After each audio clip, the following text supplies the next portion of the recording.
Okay. So I have prepared a little, well, not so little, um, scene to bring us in.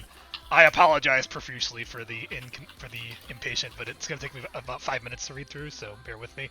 But I put a lot of work into it, so I'm proud of it. So everything about the concrete dragon just feels off during the day. Filling this cramped little hole in the slab is anything but a difficult task. But still, at this hour, the place is as devoid of life inside as the rows of inactive neon kanji signage outside. A few uninvited rays of daylight somehow angle between the towering mega block apartment buildings, through the spray paint covered plexiglass windows, and land on the bar floor in front of you. This very unwelcome phenomenon succeeds in highlighting the nightmarish stains on the checkered metal floor. Is that week-old vomit, month-old blood, or year-old whiskey? It's anyone's guess. Visibility, that's what's wrong. A few chemmed-out rockers to clutter up the place would make you feel that much more at home. As each new element assaults your senses, you doubt your decision to meet that stumpy rocker more and more. But still, Jiffy Jeff came through for that last job. At the very least, he's got a good answer for, "What have you done for me lately?" Behind the bar and beneath a row of cracked smudge and inactive vid monitors, you see the back of a greasy green mop of hair propped between a pair of chrome-framed shoulders. You don't see Resner very often. He works a day shift and is usually long gone by the time you come by, if you've ever come by at all. The concrete dragon and its denizens are anything but memorable. And let me reveal that real quick. There you go. The heavy-duty aluminum doors rattle closed behind you. Hearing this, Resner turns to acknowledge you with an unenthusiastic nod. His shoulders whir as his torso turns, offering one more thing that feels just wrong. You shouldn't be able to hear something so quiet in a place like this.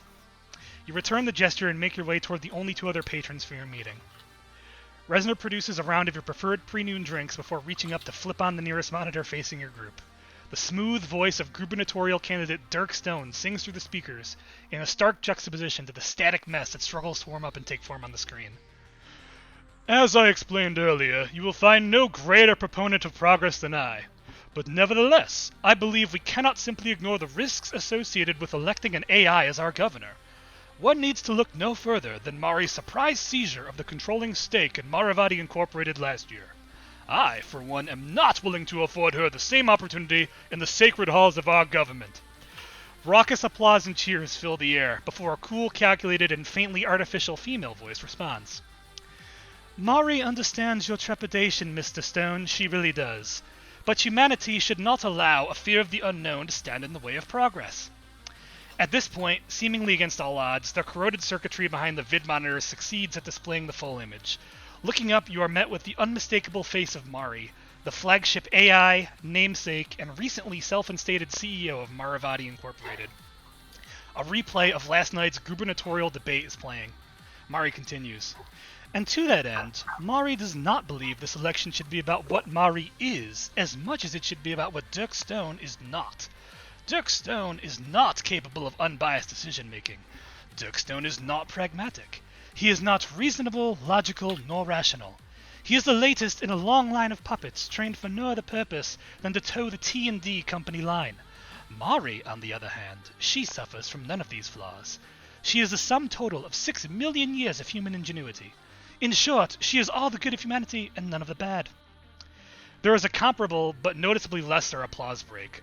Dirk Stone's face tenses as he prepares to reply, but he is cut off by the disembodied voice of Clay, the moderator AI. Strong words, Mari. Mr. Bowens, do you care to weigh in? The camera drone glides over to the neatly dressed and blindly confident Tom Bowens, representing Otherworks International. Thank you, Clay, but to be honest, I don't. If we've again regressed to merely qualifying and disqualifying the candidates, then I have nothing left to add. In the words of Yazul himself, question neither how nor why, behold only what is. Clay, we should not allow ourselves to become mired in the assertions of each candidate's motivations or capabilities. See, Yazul is not quantifiable, nor is he qualifiable. Yazul simply is. My faith in Yazul has bestowed this clarity upon me, and should the fine people of the Greater Chicago Sprawl grant me their faith in turn, they will one day soon share in this clarity. After a brief pause, a smattering of claps fills the largely quiet auditorium before the moderator's AI voice steers the event on. Thank you, Mr. Bowens. After a brief break, we will proceed with our closing remarks, presented by T&D's New You Cosmos Cybernetic Line. Remember, when T meets D, you are everything you want to be. Across the bar, it finally dawns on Resner that he put a political bait on in a dive bar. He mutes the volume before addressing the three of you. Yeah, sorry about that. You boys waiting on someone? Can I get you anything else? And that's it. You guys can go now. Real quick, Tom Bowens, what company was he with? Otherworks International. They are the company that has the Otherworld, which is Yazul's like virtual AI Matrix world. If Drak has #1 competition as far as religion goes, it's Yazul. You probably don't like Tom Bowens and Otherworks International. I don't really like any of these candidates. Yes, sir. May I get another bourbon, please? Remember if any of my characters liked bourbon? Coming right at you. Tony, you said he'd be on time. Tony's real nervous. Wait, we're all here, right? Yeah, so all three of you are sitting along the bar with the now muted Tony gubernatorial looks debate. pretty nervous. He's got like a napkin like all crumpled up, and he's like, sweating at it. Is he patting his He is forehead? sweating. Yeah, he sweats a lot. So he takes the napkin and he like dabs his forehead. Sorry, I forgot. There's the candidates. That's what they look like. I forgot to read the ones I read. Dirk Stone looks like an absolute dirtbag, but his name kind of reminds, I don't know why, it reminds me of Derek a little bit. I like him. See a piece of me in him. And I like him. I can't put my finger on why. I apologize, Like Tony. You're patting your forehead just like in your picture, right? As a Japanese Asian man, I'm in full support of the AI. Does your wrist weigh in on the gubernatorial candidates? But yeah, so he dabs his forehead. He's sweating a lot. Says it's not like him to be rate. Oh, fuck. Yes. No, you can't maintain this. I think I'd kind of look over at Tony and say, "You seem nervous, Tony. Do you know these people?" Sorry, say again. It's Jiffy Jeff. We've all met Jiffy Jeff. You seem nervous, Tony. Something the matter? I don't know the Japanese word for no, but he shakes his head in the negative, and he orders another drink. But he looks nervous. Interesting. And what about you, Kaiser? What do you make of this? Nothing good could come from letting the AIs run this government. No soul in them. Soul has led to many horrific events in the past. But also beautiful ones. Would you not agree, Eurus? Perhaps. I guess it depends on what we actually need to be striving for. I shrug. Perfection. Does he look off in the distance? Yeah, as he's swirling his bourbon. Perfection, you say? And how might one go about obtaining that? Tony scoffs. He says, "There is no perfection." I can't do the voice. So he says, "There's no perfection, and that it is only a matter of opinion. Matter of It's only perfection to a person." You really think that? Hi. I love it when Tony says hi. Kaiser passes Tony another napkin. They do say cleanliness is close to godliness. Would you not agree, Tony? Tony looks around. There's probably no garbage around here, so he just throws it on the floor. Yeah, this place is pretty dirty. He sees other people throwing shit on the floor, so he does the same.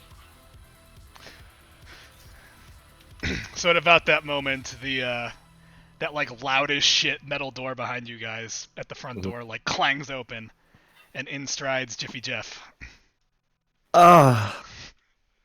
He moved Dirk out of the way. He pushes. Jiffy. I was wondering when you might show up. Sorry about that, my dudes. Traffic was a motherfucker. Oh, he swears. We can just delete that. Tony gives a sigh of relief. He gets up and bows. Jimmy Jeff looks like momentarily taken aback, but then very quickly goes with the flow with like a stupid smile and bows. So Jiffy Jeff, he is a... So again, you've all met him once before for your Lynx jobs.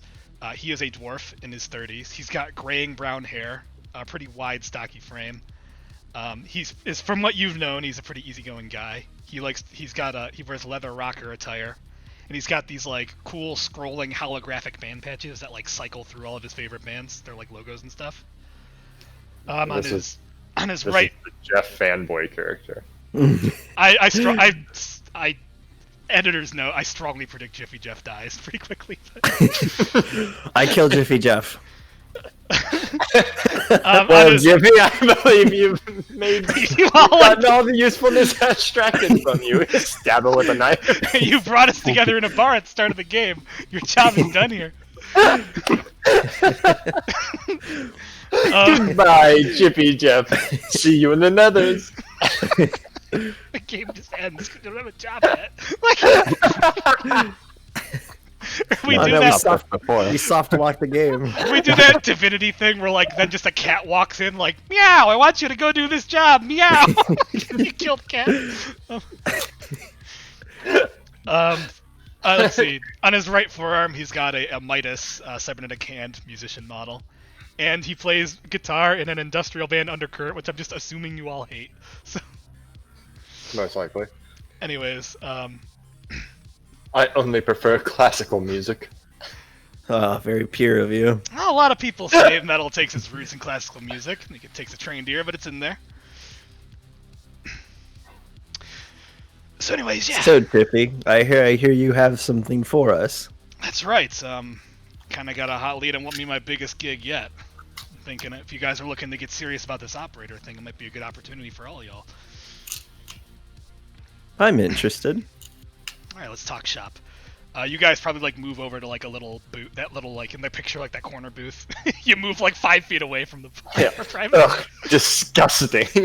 Tony, clear this off for me. He's just mean to Tony. Wait, you tell Tony to do it? Yeah. He's mean to Tony. You do seem to have a certain proclivity towards wiping things. Jesus. Thus it begins. Tony takes a look at the table and then he like sweeps everything onto the floor. Perfectly done. I pat his back. When you go to pat his back, Tony grabs your arm in a martial arts lock. Oh, really? Oh my god. Wait, so it's not jumpy? I figured he'd be jumpy. Oh, that's right. Tony doesn't know martial arts. He looks startled, and then he holds his arms up like he was gonna grab your arm in a martial arts lock, but he doesn't know how. I'm sorry, my friend. I didn't know you were so protective. Hi. I kind of give him a little head nod, and then I kind of sink into the seat. How hard is it for Brett to get into the seat with your giant cape? His big plastic shoulder armor. Yeah, your I giant have to take cape off and your my staff. shoulder armor and slide it in before me. See that like wiring hanging from the ceiling? It's all tangled up. Secret Well, meeting I under do his have cape. elegant headgear as well, so He's got a helmet on. I have some. Maybe not a helmet. It'd be a little Yeah, silly. it's not a helmet. He's got a bike helmet on. I'll have to find a picture of it later. Oh, does this establishment have a coat rack? Probably. Maybe not. some. Oh, where do I put my hat? I'll hold it for you. He said you'll hold it. I don't give my hat. I don't give my hats here. You don't trust him to hold your hat. It's a very special hat. It holds my bones. You asked to hold your hat. You said no. That's so fucking funny. Bunch of weirdos. After you like demanded Tony wipe down the table. Yeah, Iris Well, is fucking surly, been- dude. Tony's dealt with elves before, so I mean, kind of have to Penis. indulge them a little bit. But he'll ask Jiffy Jeff, what is this about? Because Tony hasn't heard word. He just got the call from Jiffy Jeff. Yep. So, contacted by some anonymous corporate hotshot. Apparently, he was running some artifact deal that got ripped off by this cat. But now this motherfucker is just showing the thing off in like a little goddamn gala in his penthouse. Dude's just like announcing that he has the damn thing. Anyways, employer ain't having that. He wants you boys to get it back. And I remember you, he looks like a Kaiser. You were quite the machismo at that last gala, so I thought of you first. What can I say? I have my way with people. So I don't know. Seems like this motherfucker wants to just open his doors, let strangers in his house. Seems like a perfect opportunity to get at this thing. What do you guys say? Certainly. What's the pay? So at this point, who is getting the job? Ooh, Eurissa's. He's Kaiser's. asking. Okay. Go, Kaiser. How dare you? Wait. Which Now, one wait of the... just a minute, Kaiser. Wait a second. Kaiser looks at his character sheet. Which one of these stats was the one that you roll? I'm for the pretty sure job? Tony would be the best at getting the job. It's Edge. He's gonna ask That Jiffy guy Jeff, that you've why been yelling us? at. Yeah, before we agree to anything, why us? Well, my main man Kaiser here already showed that he knows how to handle himself in a gala. And then as far as building a team around him, I like to pick guys that know each other. And, well, you guys all know each other. Kind of new faces, so seemed like a perfect match. He considers this and nods. Yes. What's the deal with this artifact? Kaiser grins coyly. Let's see. We've already accepted the job, so I think he can show you a picture. Yeah, so he tosses down like a little like plastic holograph projector thing, in the middle of the table, and this pops up. Deck of cards, of all fucking things. They call it the Deck of Emerald Horrors. I didn't come up with it, but yeah, some kind of Rift Touch playing cards. I think they like light on fire when you play them. Pretty crazy stuff. Oh, magical. And then the deal of the arrangement is we retrieve the artifact and return it to its proper owner. Mm-hmm. He wants to meet you in person to get it back. Doesn't want to take any chances.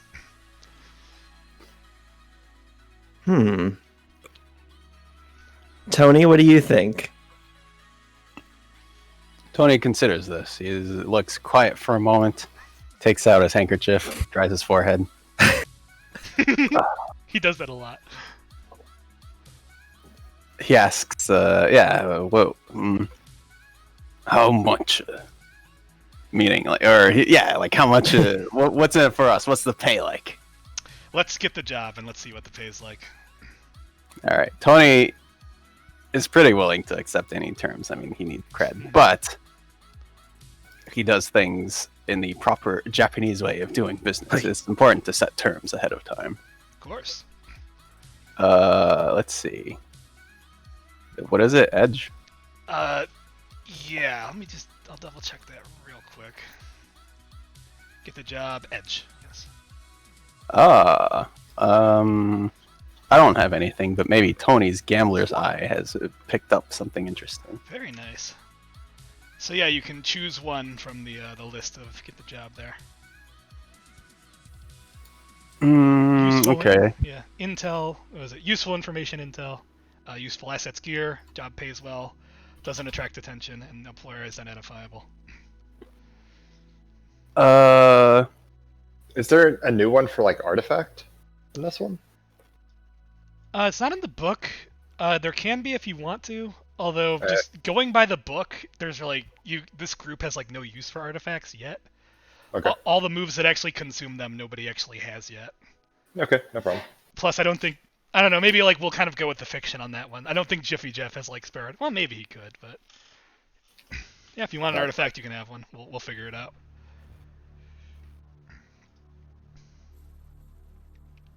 Okay, so Tony says, let's see. The employer wants us to steal a valuable piece of art, magic art, um, with all eyes watching. Yes? Hey, the one in the house up to you guys, but we just figure this gala is a good opportunity to at least get eyes on the thing. Gonna say gala and art stuff. Maybe Tony has picked some. Maybe I've heard. Actually, no. You know what? Tony doesn't follow art. Tony doesn't care about magic. But yeah, as far as the man is concerned, you could go back a week later, a month later. It's just an opportunity.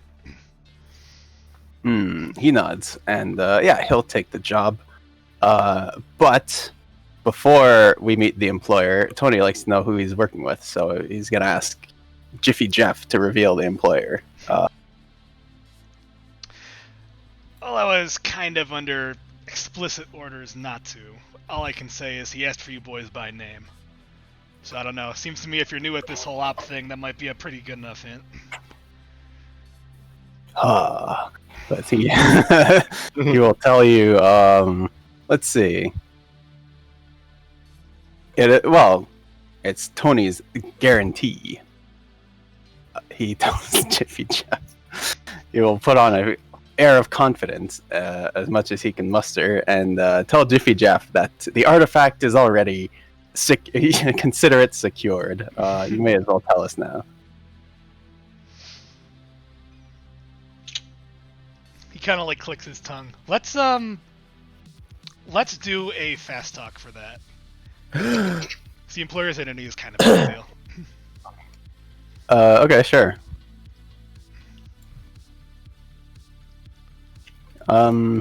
Actually, you know what? Tony's gonna pivot and seeing that the employer is kind of a sensitive point, then okay, he doesn't need to provide his name, but he does need to provide what do you guys want? Gear intel. I'm gonna say a piece of gear. Alright. And you know what I think I'm gonna do for this game is we'll dial back the fiction when it comes to the gear and intel when you get it. Because the whole idea is like you retcon like how you specifically got the thing you needed. So Tony, go ahead and mark a gear, and then just whenever you produce it, we kind of like we retcon this part of the chat or whatever. As opposed to just he hands you a duffel bag with a wink and a nod. Like It's C4 explosive. So yeah, Tony is Jim fairly thinks he can help sure out. he can get it done and get it done right, but the employer will have to, supply blank something at some point, and then it'll be to Tony, I guess. It's perfectly fair. I'll have his people get in touch with your people. Hi. Alright, so let's get you guys some deets here. Here is the man of the hour. Do it. Do it. Do it now. He's gonna time travel. So this is DeWitt, a enforcer turned stick-up artist who's done pretty goddamn well for himself. Basically took over his gang from within and moved on to bigger and better things than artifact theft. Dude's got a two-floor penthouse in a direct energy arcology. That's where the gala's gonna be in X amount of time, as long as legwork takes. And yeah, this dude's trying to get his feet in the corp doors. He's inviting a fair few bigwigs to the thing. Miskatonic Amalgamated, T&D, Muravati, you name it, there's gonna be somebody there. I think he's even got some elf flying in from the UOA. Brett, that's of interest to you. That is the United Orthodox Academy. They are the largest mage order in the world. Gotcha. Are they stationed in any country? They're pretty much worldwide. They were the very first mage order to be formed, like right when the rifts, shortly after the rift opened up, like in the 90s. They started in the Brazil. They're worldwide. They have an open door policy. Just anyone who shows promise with magic can pretty much join. Gotcha. And yeah, they're kind of like the. I don't want to use the term McDonald's because like they're very respected. They're like the oldest and the first. Yeah, the McDonald's. They're the Nestle. The McDonald's of the magic community. God. They have a big clown mascot and everything. Okay. And it's UOA? Yeah, UOA, United Orthodox Academy. Gotcha. University of Alabama.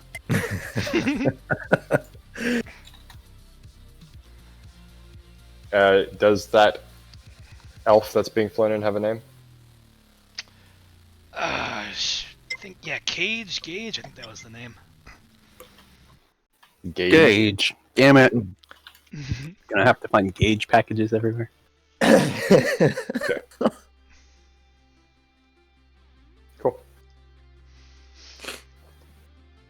They're flying in an elf? Yeah, there'll be a few elves there, I think. I don't think, people don't tend to discriminate when it comes to cred, you know what I'm saying? I see. That makes sense. And if DeWitt's trying to make nice with all these corporate bigwigs, he ain't gonna make a fuss. If they can get his foot in the door, they're more than welcome.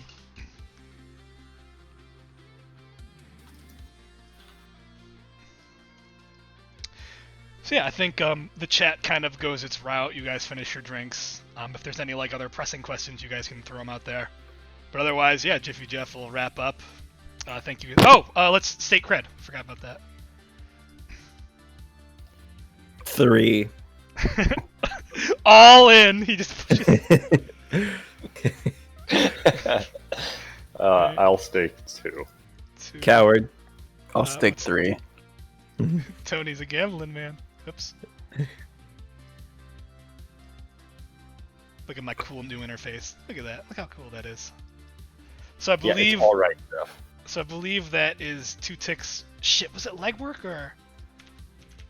Yeah, I think so.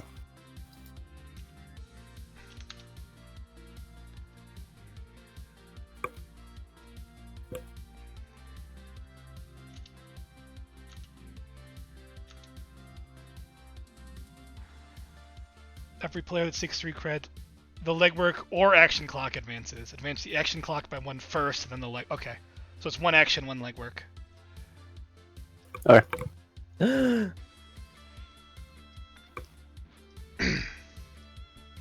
So yeah, even though you guys are alone, Resner can. It's quiet as a mouse in here. You know, Resner's hearing a thing or two. It's safe to assume that there will be some whispers that there's something going down, but nothing that you think DeWitt will probably get back to DeWitt. At least not yet. So yeah, Jiffy Jeff, you guys, you stake your cred and whatever the hell that means. And Jiffy Jeff leaves and hops on his like booster seat motorcycle because he's a dwarf and rides away. There he goes. So, I turn to Tony. Say, do you have a good place to start? Hi. He, Sorry, I'm just playing with tokens. Jeff, are there phones, or is it like phone? Tony steps out to a phone booth. He doesn't own a phone. Yeah, I was but, gonna say we should definitely chat about the whole tech talk. Do we want to go cell phones, pay phones, fucking built-in satellite earphones? Like, how do you guys want to do it? I'm okay with people having stuff, but Tony will... it's 2050. Cell landlines. phone seems fine. Poverty is at an all-time high, though, Kaiser.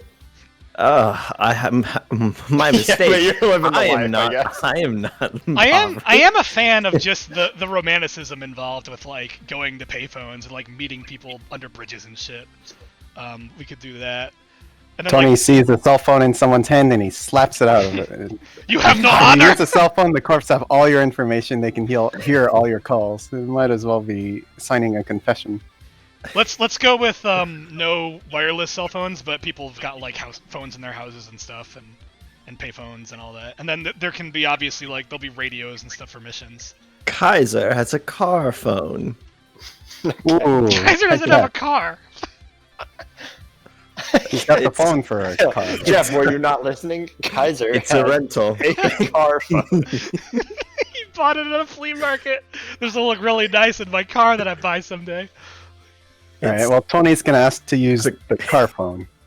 He wants to get in contact with someone at his station. Art Gala. That would be. I don't know. He'll get in contact with his art contact. Okay. Are we declaring a contact, or is this just like a general call? Details of the event. I'm not like. No, I think it's probably just like. I might as well. Okay, sure. He's a contact. He is one of Tony's coworkers. What's a good name?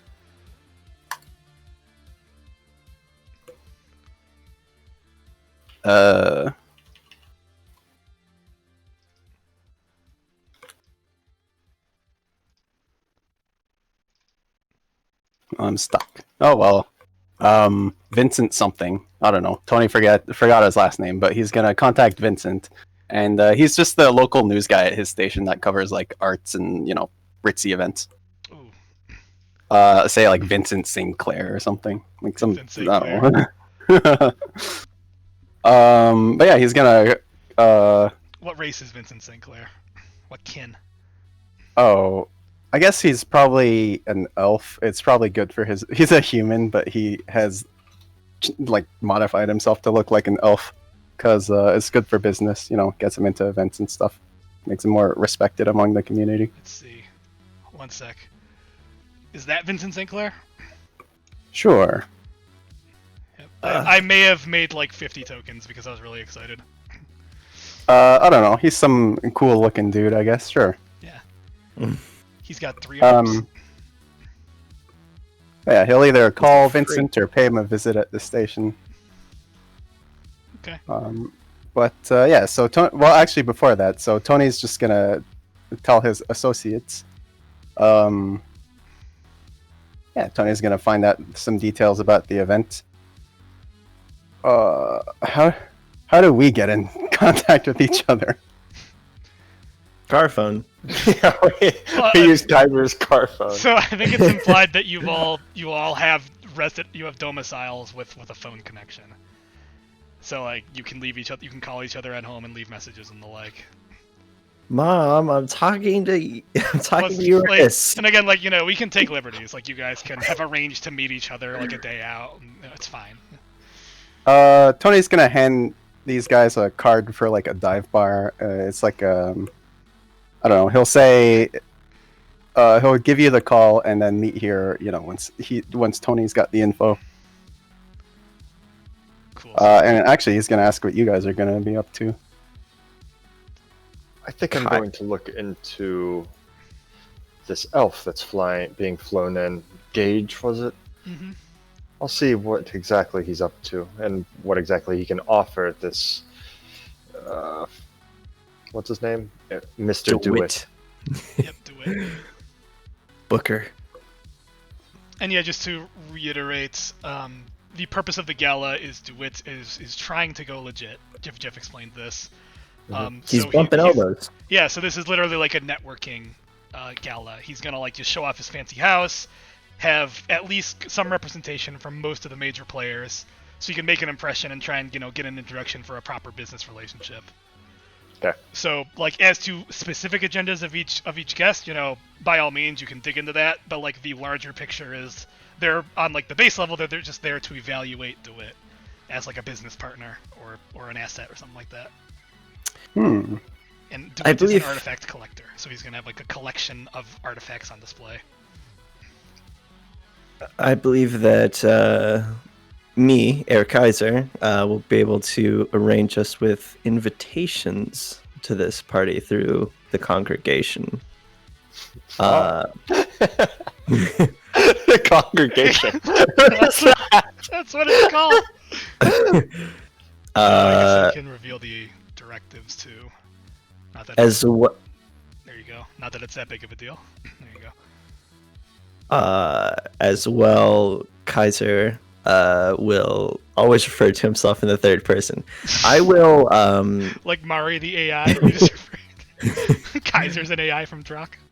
I will speak to the artificers at the congregation to see if I can find out more about this deck of horrors. Yeah, the deck of emerald horrors. Deck of Tony considers horrors. this. Oh, it's a good idea. Good to know what we're steering. Yes, God. Hi.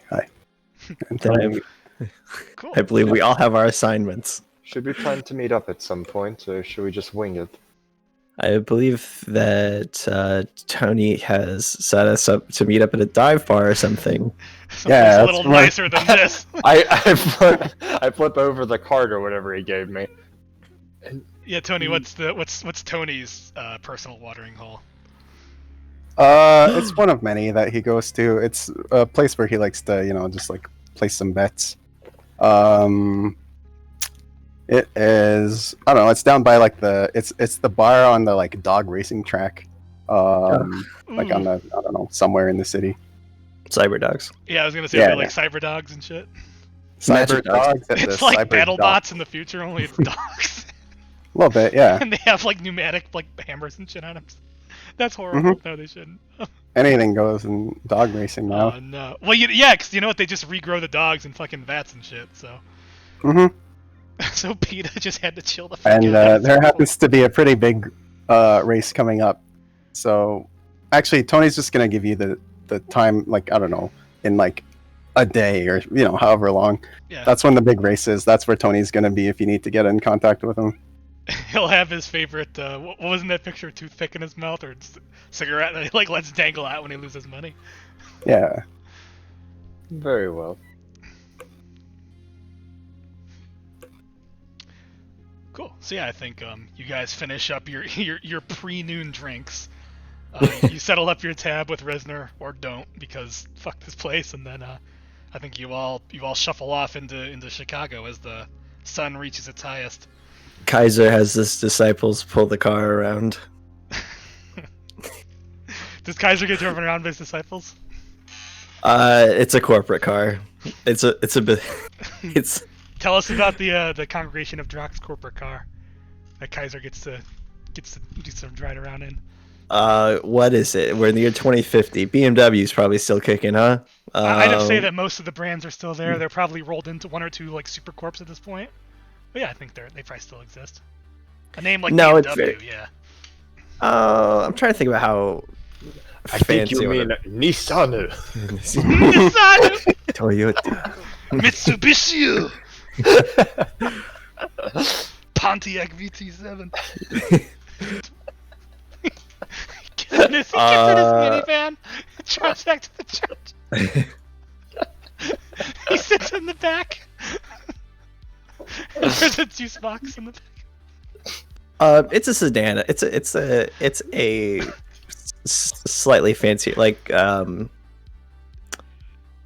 what do you call? Like, he got it for working at the doing the gala thing. So like he was given a nicer car to. Ooh. So is it his or is it like? I mean, it's own. It's a company car. All right. So yeah, like the registration and shit is all for just the Congregation of Drock, but like it's assigned to you. Right. Yes. But if it goes missing, it's gonna be your ass. Yeah. It's gonna come. It's gonna come out of my paycheck. You are owned by the Congregation of Drock, as I recall. So. That is correct. Yep. I actually believe all of you. Eurus is hunted, and then Tony and Kaiser are both owned.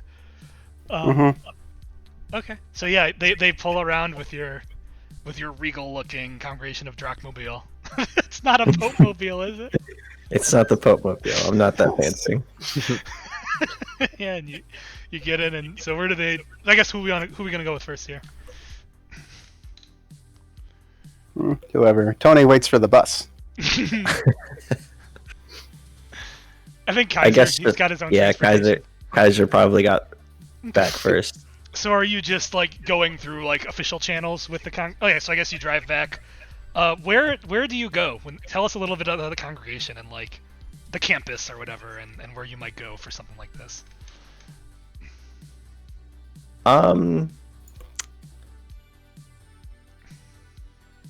So the congregation's campus. I did write this is so Chicago boasts the fourth largest congregation of Drock world because it is like a worldwide religion, and it's actually like their largest when it comes to initiates, like new recruits and all that. It's actually their largest for new initiate onboarding. Yeah, it looks a lot like a university campus almost. It's very sprawling. And there's a lot of different. I think I told you at one point that I guess they didn't do their own research, but they have like their own sort of departments of like researching certain things. Like if it benefits the end goal of bringing back Drock, then they do have some people there to research it. So they function not entirely but partially like a university in that like they have like scholars and academic types on staff, and they have like their own departments and labs and stuff. That's cool. Right. I like that. So it sounds like they definitely can hang with Other Works International a little bit more than I might have given them credit for at the beginning. Because Other Works, they're probably like rivals. They are the corporation that houses the Circle of Yazul. And Other Works International, they have this product called the Otherworld, which is like if you've seen Ready Player One with the Oasis, it's kind of like that. It's just this like virtual like paradise where people can go and just do whatever. And it is in there where Yazul hosts like an ever-present avatar that people can queue up to go meet and actually speak with Yazul. But obviously there's like a really long line, like thousands of people long or whatever. How distasteful. Yeah, Drock knows that it's quality, not quantity, when it comes to FaceTime with the denizens of this realm. Drock would never waste his time pushing flesh with the normals. So yeah, it sounds like the congregation's actually got a bit of a rival, like a more intense rivalry than I might have thought with Other Works. They've got like a full-fledged research department and everything. So yeah, you go back to this campus, and you make your way. Like, where do you go on the campus? Like, who are you going to meet? What department? I'm going to go meet with the artifice. I think that it might actually be a real class. Artificer's a real class, isn't it? Antiquarian is the new class from the Darkening Alley book. Yeah. Okay, well then we're not going to call them that. They're going to be artificers. That's perfectly fine. Yeah. They study these artifacts mostly to find their potential of like. I mean, their main goal is to get Drock tier. Yeah, that's what I wrote for their main interest is. I think everyone refers to it as bridging, which is like how can we bring. The game term is horror, though I think that might be a little extreme for the congregation that follows him.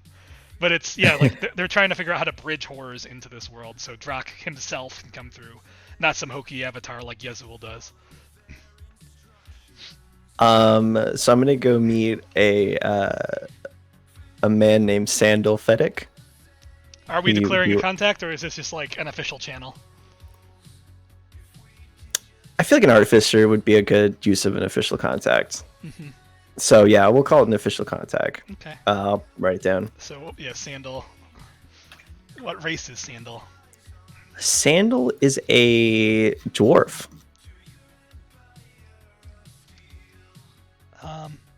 I have one extra dwarf if you're interested. Oh, you already have a picture ready for me. I made a lot of blank tokens. Completely up to you. We can just throw it away if you'd rather make up your own stuff. Oh, that looks too badass for Sandal Fedek, I the was artificer. thinking the same thing, yeah. I have a lady dwarf actually that might be good. If you want to make Sandella. Sandella could be a girl for sure. I think you might go for Sandella. Check this out. That'll work. Sweet. Sandella Fedek. She's a dwarven artificer with the Congregation of Drock. Let me get the size right. Make her the right size. She's a little too small. Never mind. My token ratios are like all kinds of fucked up, but it's like I've made way too many to go back and fix them all, so fuck it. So we'll just say we'll retcon and say I took the sort of kind of taken the hollow display, the thing that he brought first with the deck in it, or the deck displayed. Yeah, you stole it from Jiffy Jeff. Or a copy of it, whatever is. The actual artifact. They were like, I steal the piece of plastic that he put there. No, yeah, he totally like slid you guys. I think it's it's a common enough tech that everybody has, just like a little base model like plasticine thing that like you can send and receive holograms to and from each other, akin to just exchanging photographs. So yeah, you've got DeWitt's little profile with a picture, and then the deck of Emerald Horrors. You've got both of those.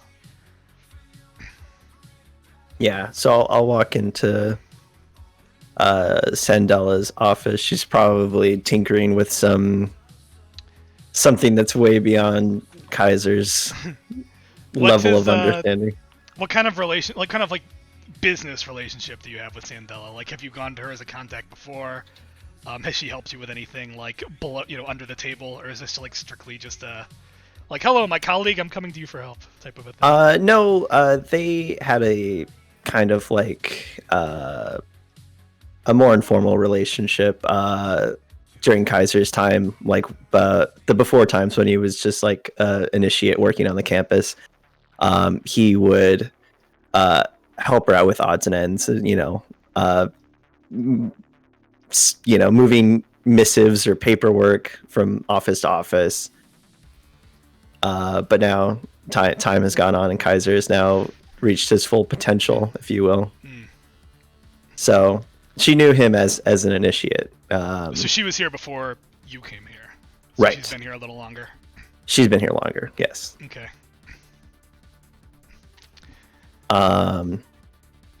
So yeah, so I'll walk up to her. I'll pay my respects as we do in the oh shit, I didn't think of how we pay our respects in the congregation. Oh no, yeah. What's the congregation salute like? It's probably pretty Nazi-ish. Let's see. You exchange hay aisles and like click your boots together. You were the first to fucking admit it.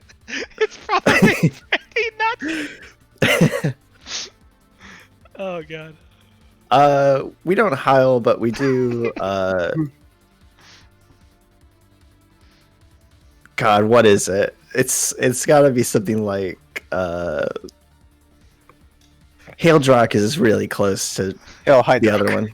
Hail Hydra. Do you throw your head back and yell at the ceiling like Captain Kirk and go Drak? Just really obnoxious. It's probably like like fist to chest, glory to Drak, those kinds of deal. Glory to Drak. Glory to Drak. Sweet. And then you bow, put like your fist over your heart and bow your head. Yeah. Yeah. It's dignified. We're not. It's dignified. We're not Nazis yet. That comes later. The Nazism comes later. You also don't know, Well, I guess we would know who's in the inner circle, but you never know who's watching. Always better to be careful. I slide her the little holographic display with the deck of Emerald Horrors on it, and I say, "What can you tell me about this?" Yeah, it's like it pops up, and she like studies it, and she's like, "Well, hello to you too, sugar." And it pops up, and like the thing goes through, and she kind of looks at it for a minute. I think I have heard of something like this. What are you getting into there?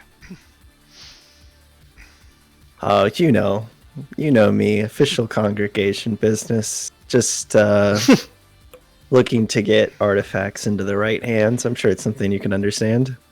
You think you got a lead on bringing this back to the congregation?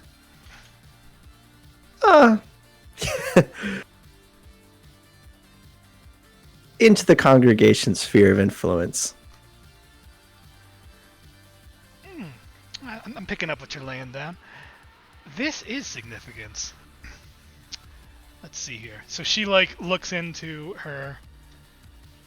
So what are you looking for here right now, Cody? Are you trying to get info about the artifact, or are you actually? Because I think you said you were looking at about the invitations too. Yeah, no, I was going to speak to somebody else about invitations. Okay, so yeah. Yeah, that's just about the artifact. So yeah, let's you can roll research through her. Let's do that, because now she basically has the sum total of what's it? The congregation's like artifact library at her disposal. So let's see what the congregation knows about it. Okay, so just me roll research. Yeah. Okay. Forward or anything? Let's take one forward just because you're consulting an expert. It's not just you researching. Oh, big money. So smart. All right, so I believe. Oh shit! Yeah, we got to pull up the whole thing now. Let's see. Research. So you can mark intel, and you can ask 2 questions from the list. Or if the list doesn't service the research, we can just kind of wing it a little bit. Let's see, because because I don't know how to search through here. It's there we go. Research, found it. Okay, let's take intel. Cool. And then just tag your intel with like questioning artifacts. I forget her name, but Sandella. Sandella Fitch, was it? Something? Fedic. You typed it somewhere. I apologize. I typed it in my in my character sheet. Perfect. Yeah, I'll make like a name tag later. Yeah, something like a little plastic name tag. She's got her McDonald's name tag on. Hello, my name is Sandella Fetish. Who or what? Who owned or employed? Who or what is? Yeah, but I think with an 11, this thing is on the congregation's radar, so she's got a bit of information to divulge. I guess an important question would be who is the Deck of Emerald Horrors most valuable to? I have this. Which I guess is a very intricate way of saying like what's its function. Mm-hmm. The Deck of Emerald. So yeah, she explains to you. The Deck of Emerald Horrors. I'm just trying to put it. I'm trying to give Sandella a voice here and not be lame. Well, that deck here is something else. So here's the thing. It is a deck of playing cards. 52 cards, 4 faces, 2 through aces. But on no each... jokers. No jokers? Yeah, there are no jokers. But here's the thing. Every card is a face card, right? And every face card, now she's probably like got some like semi-corrupted like holographs that she's like displaying to you. And she like shows you like the 2 and the 4 and the 7 like in order. And she's like, so every card is a face card, right? And on the 2s, you got a nice Bobby Sujo there. And it's just like it's like a, nice like ornate looking human being, like clean clothing. But then, like, as each sequential card goes up, the human, like, looks more and more monstrous. And the highest she has to show you is, like, a jack. And, like, it's, like, this human with, like, tentacles coming out of its back and, like, glowing green eyes. And it just looks, like, super monstrous. And now, we have nothing really concrete, but if thematics are to be believed, we think there might be some hint here that might help with bridging. And letting humans become horrors, or the other way around. This is a big find, Mr. Lebu. Ledoux, but thank you. Jeff apologizes. Lebu is my cousin. Oh, so apologies. So to address the question 2, so the data that she is pulling was from an intercepted data packet by one of Drock's. Like, I imagine most corps have like a fairly sizable stable of operatives, just running jobs for them all the time.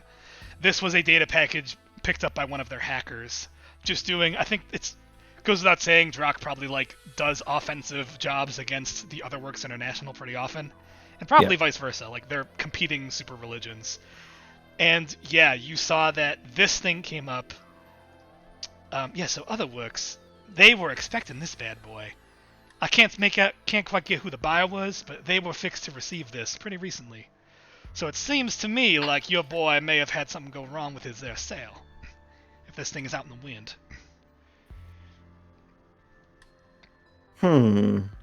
It's quite curious. So I don't know much where this thing came from, but I reckon that's where it was going. So if this thing goes anywhere else than Other Works, I'd say that is a win for the good guys, if you know what I'm saying. As we are the good guys, because we believe it. I'll drunk.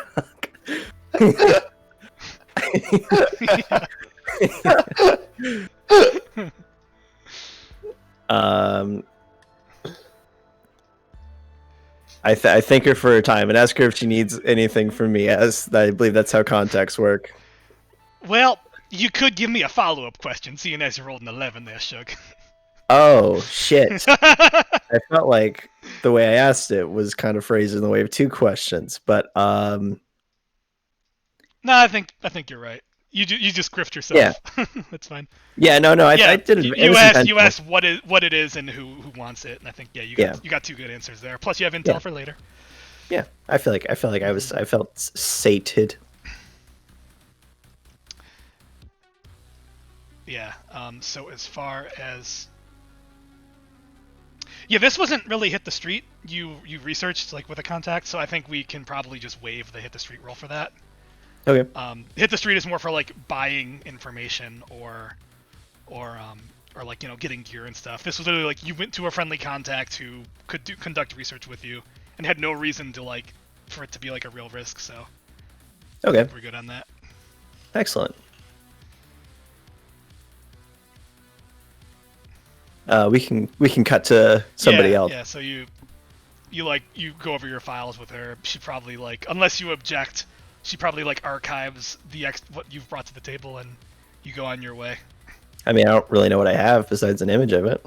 Well, I think she like documents that like, who has it? Yeah, like where it is. I imagine like they keep an extensive database of like every like known artifact that's like in play, and it's like who has it, what are they doing with it, and all that. Yeah, I would give the information Absolutely. willingly. So their Deck of Emerald Horrors entry now has DeWitt marked down that he stole it from an unknown source, theorized it was going to other works, but that remains to be seen.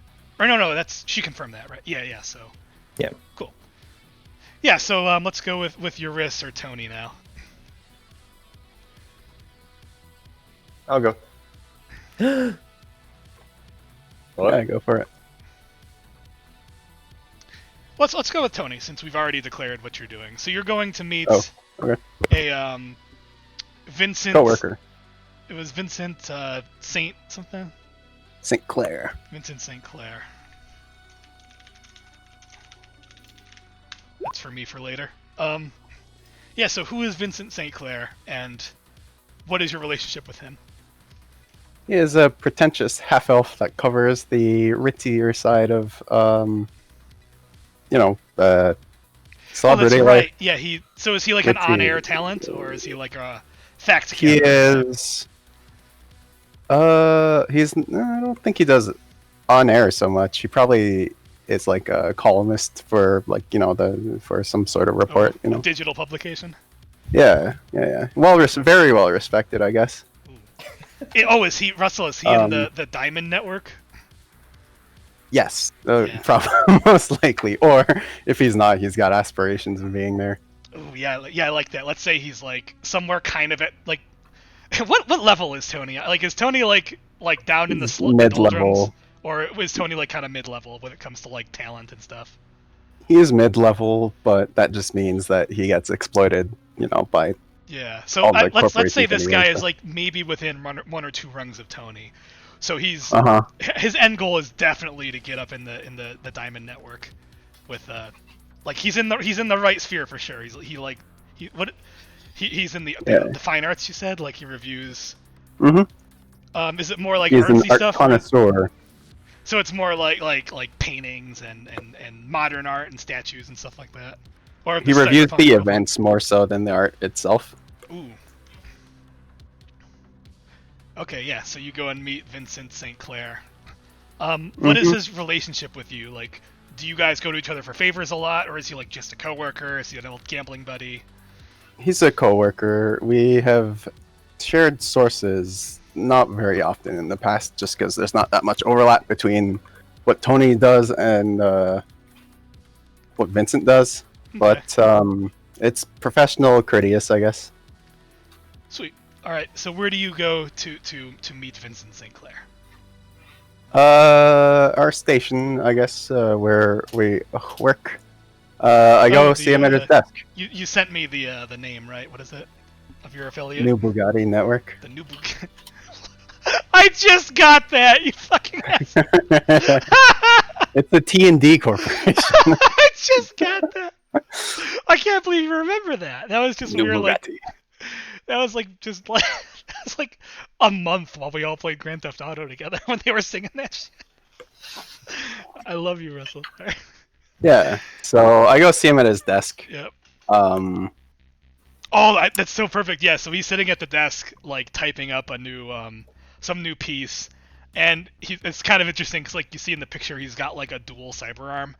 So like he's drinking like coffee or something with like his human hand, and then his two cyber arms are like interfacing with a computer in front of him. So it's quite the sight to behold. Except Vincent doesn't drink coffee. He only drinks tea. Does the tea ever He's get an to it? imposter. Elven tea, only the finest. But yeah, he'll go see Vincent, and he'll give him a professional greeting. Do a hail, say hail TND. No, he does a courteous Japanese worker bow. And then yeah, he'll greet Vincent, say hello, or hello. Hello. Yeah, Vincent's. Arigato. So like he's got that like cybernetic, some kind of like enhanced cybernetic eye display. But you can like there are like LEDs that like show where his focus is, and you like see them kind of like swing up towards you, and then like kind of back down to the screen in front of him. He's like, Tony, pleasure to see you. Yeah, Tony's got a newspaper tucked under his arm, and he says, Vincento, hi. Always a pleasure. What can I do for you? And he kind of like stops typing for a minute. He'll explain that he saw that yes, there's this this art thing in the paper, and he was wondering, you must be covering it, yes? Yeah, so you probably like you show him like the little hollow of like DeWitt, right? Mm-hmm. And it's like, DeWitt. Yes, I think I saw something about that not too long ago. What about it? I think it's just some mid-level meet and greets for a bunch of corporate types. Hi. But he explains, let's see.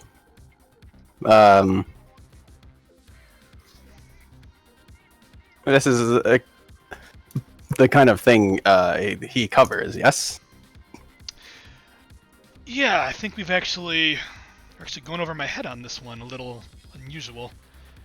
Or no, no, Jeff takes that back. No, they're putting a new girl on this one. Hold on, and he So what is Tony trying to get out of this? I guess like what are you going to eventually roll at Vincent, if you don't mind me doing? I just want to get details about the event. Okay, so he's gonna offer. He'll say like, "Oh, Vincent, you look so busy. Like you've probably got better things to do. Why don't you pawn this off on me for Tony needs the extra overtime, so." Yeah, so I think we're actually sending somebody in. They were gonna get back to me for the write-up. Let's hit the street, see if you can give you the details of the person that T&D is sending in to the gala. What is hit the street? Is that style? Yes. Which I think you put -2, didn't you? We'll see. No, Tony's got some style. He's not cool, but oh, it's cool. Yeah, it's cool. He's non-threatening, so people will give him stuff. Oh, sometimes. Perfect. All right. I really wanted you to hit this. Let's see. Hit the street. Yeah, Tony's down on his luck. He'd appreciate any. This lady. This lady's on it. Maybe if you give Tony the contact details, he'll go see her about it. Yeah. One sec here. Jeff just has to consult documents before we give juicy information.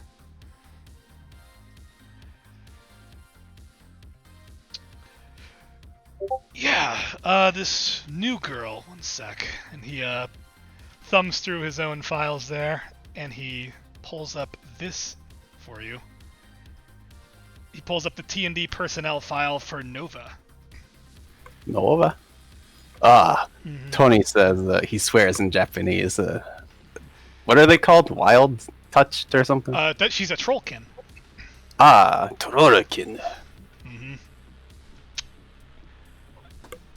Yeah, she's the new intern over in the bitch is in the diamond branch already, but I'm supposed to work on the write-up for the masses. Pretty easy on the eyes, at least if you ask, shit.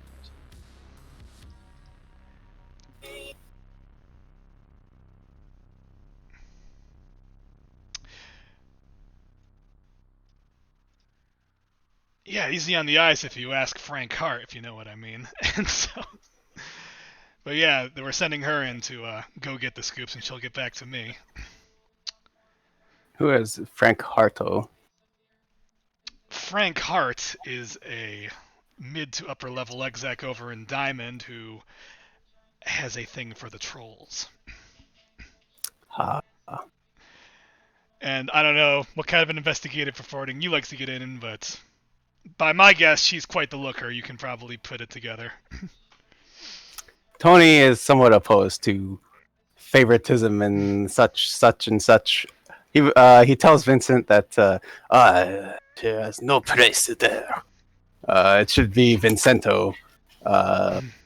He's there, in that position. Tony's seen the caliber of Vincent's work, and he'll see if he can get a little bit extra out of Vincent. Tell you what, you give me all you've got, and I'll try to. He'll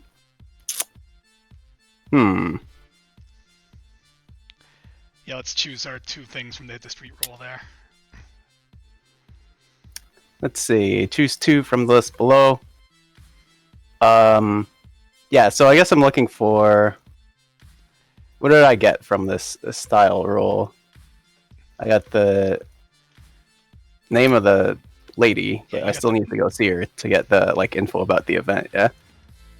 Well, if you want just basic info about the event, that's publicly known. I guess we can. Yeah. So he's asking for Vincent's file on the event. Or I guess they gave that file to her. But, yeah. Let's Well, yeah, I think this file is this is public data that was given to T&D with the invitation, so he can divulge this much. Okay, yeah, he's looking more specifically, I guess, for itinerary and yeah, let's go over the event. So stuff they would have sent to the press, yeah. So yeah, the event is being held at DeWitt's penthouse in, let's say, about a week, or I don't know, whatever's appropriate for the game timing. Like we kind of over before, it's these kind of sending out invites. So they don't have a full guest list. They just know that their person was invited. But it's a very safe assumption that most, if not all, of the major corps are going to have a player there. DeWitt's penthouse, it is in a direct energy arcology, which as far as direct energy goes, they used to be major players, but they were not on board when Rift Tech came out, so they're kind of middle of the road or below middle. So to have a nice penthouse in a direct energy arcology tells a bit of a story in and of itself. He's kind of the best of the worst.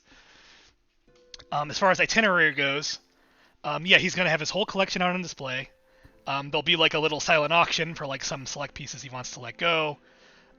There'll be, it will resemble a ball, so it's expected there'll be dancing and just lots of schmoozing and all that.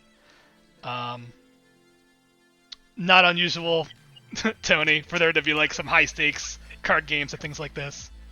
And yeah, it's expected to be a one evening thing. And I don't know, anything else that you can kind of think of that might go on at a gala like this, we can throw into. Russell. Okay, yeah. Where and when? Entertainment. Yeah, what kind of entertainers do you think someone like DeWitt would bring in? Me? I have no idea. I don't know the guy. I think he's... Wildkin Strippers. Jazz band. Okay. I think he's bringing in I like Wildkin, a Wildkin chamber orchestra. So it's a little 6-piece orchestra of Wildkin, and it's they play heretofore uninvented instruments that exist only for Wildkin of their brand of mutation. So guitar, also stringed instruments that take 4 arms to play, a 360-degree drum circles, stuff like that. So yeah, he's got the bongos. Yeah, something like that. Okay, cool. Yeah, he pulls those details. They're called Neon Nightfall or something like that. And I guess in exchange, he owes Vincent one. He can call on Tony for a favor. I scratch your back, you scratch mine. And I don't know. What's your interest in all this, Tony? Like I said, Tony's just looking for a bit of extra work.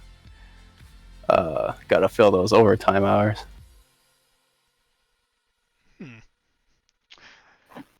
It occurs to me that this is a little bit outside of your comfort zone. I don't suppose you're going to be there on an Action News capacity, will you? You never know, he says. Well, whatever's going down, see that they don't cause too much damage. There needs to be something to take pretty pictures of. He reads Vincent. Yeah. Loud and clear. You see his like LED like eyes, like one of them winks at you. Oh. All right, and I think you have to choose 2 things, don't you, from the list there? Vincent's got a big mouth, or he wants to climb, so I don't know, I'm guessing he'll Vincent is gonna talk to someone. It's gonna attract unwanted attention. Yeah, I think that makes sense. So yeah, well, I will make a note of that. Yeah, so this was by no means a confidential meeting. It was like in the freaking bullpen, and like you didn't really give any reason why it would be confidential. So yeah, I think it's a safe assumption that this will be water cooler talk for somebody in Vincent's circle. So who knows? Maybe it'll get back to somebody, maybe it won't. And yeah, Vince, you now owe Vincent St. Clair a favor that may or may not come back up. Perfect. Anything else while you're at T&D HQ? Or new Bugatti corporate office? New Bugatti network. I don't think so. Tony, what does he do? He gets out of there pretty quick, because if the boss catches him not working on something, he's gonna get sent out on like an actual Action News assignment. Yeah, so you're like talking to Vincent, and then like you hear like from across the bullpen like, Grossi, where is that? Like some Macheski-esque individual like barges into the room and you like duck down behind a cubicle. Yeah, I'm behind the plant. You pick up the plant and walk with it to the door. Yeah, I open my newspaper, I cover my face, and walk towards the elevator. Yeah, Vincent smiles and like goes back to typing up his thing. Cool. So yeah, you got the deets that there'll be a T&D celebrity reporter there named Nova. She's a bit of a fancy dresser. Presumably they're in like a celebrity reporter capacity, there to rub elbows with the elite. Oh, I don't suppose Tony. I mean, I have a desk, right? Maybe I could pull her contact details from our work database. Yeah, so you go to the directory, and she's not actually from the city. She's oh wait, no, yes she is, but she's not in. That's right, she's not in New Bugatti. She is with the Diamond Network. So her office is in the much nicer Diamond Network. Do you think they would all be in the same building? Nah. Probably not. I think Diamond Network's got their own tower, like in the nicer part of town. So yeah, but you've got, if you want to, you get like her contact info, her phone, or however you want to. If you wanted to reach out to her, you now can. All right.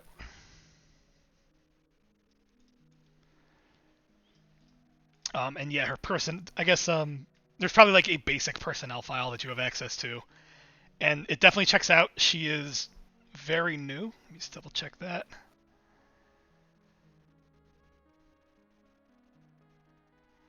Yeah, she came in on an internship that was arranged by a third party. So she didn't just apply. She had some third party brought her in, and she came in as an intern, and then pretty quickly after being an intern, she got a rather sizable promotion. Like she definitely jumped like a number of rungs on the ladder, as it were. And as Vincent divulged, the theory around the office is that she slept with an exec who has a troll fetish. So she's a very enterprising young woman, it would seem. Okay, got it.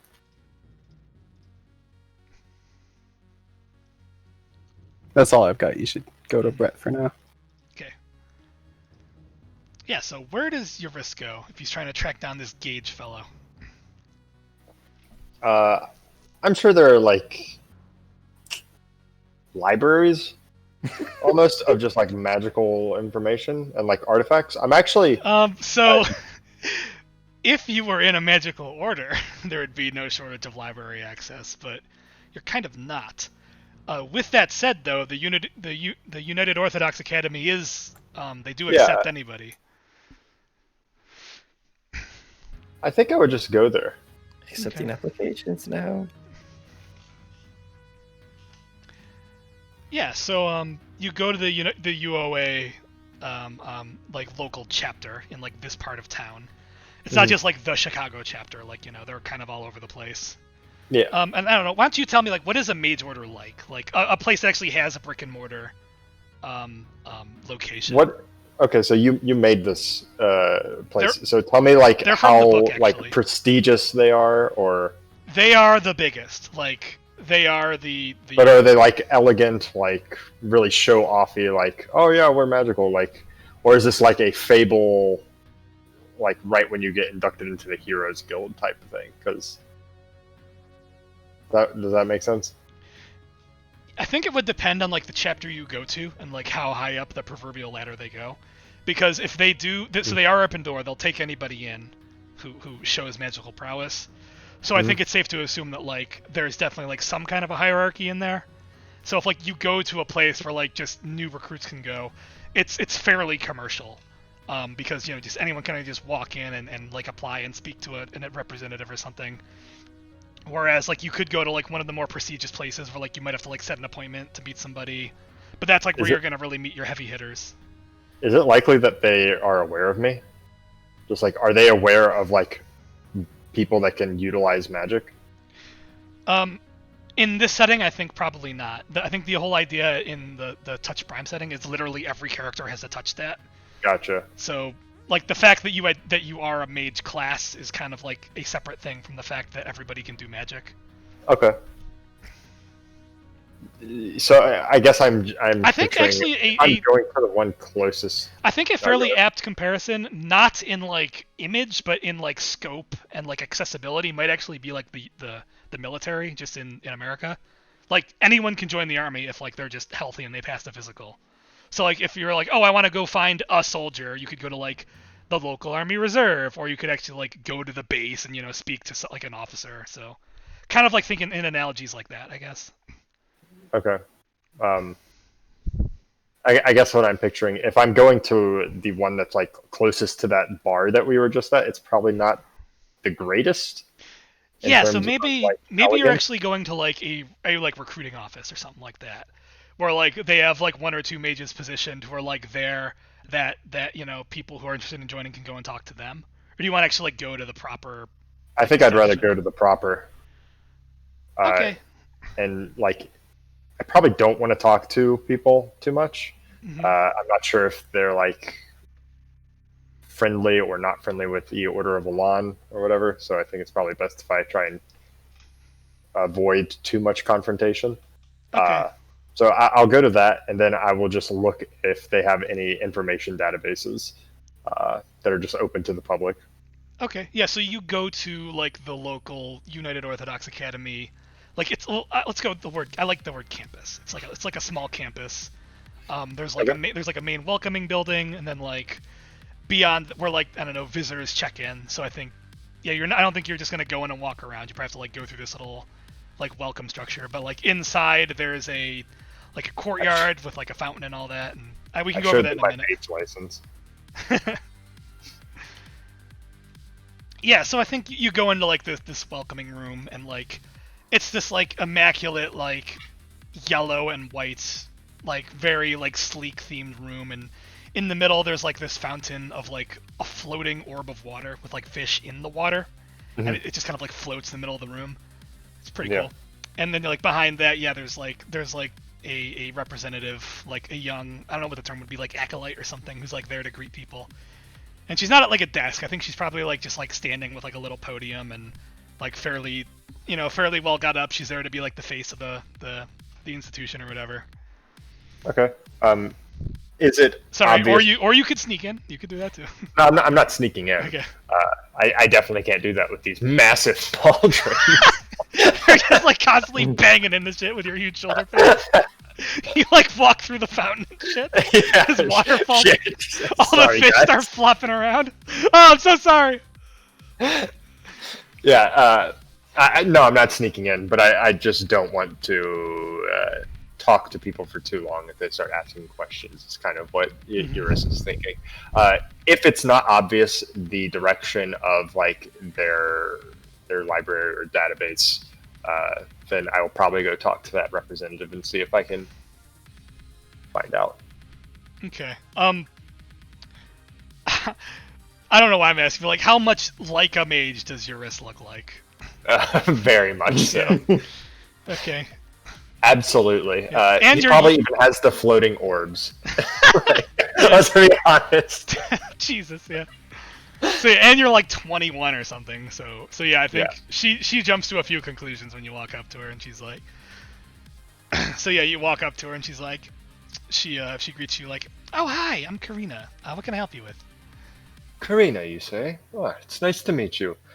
My name is Eurus, and I'm actually looking for your local library. Is that open to the public? We do have resources on site, but they are for mages only. Is there something? What exactly are you looking for? Maybe I can help you out with. I am a mage. You need not worry. Oh, are you with the academy?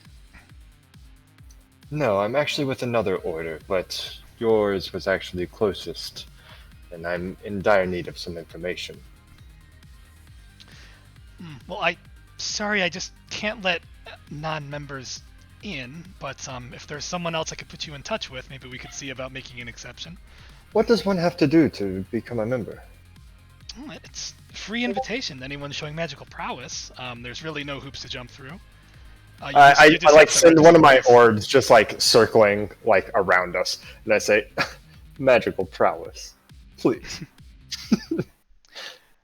Yeah, if you like, I could put you in touch with one of our representatives, and you could probably be enrolled by the end of the day.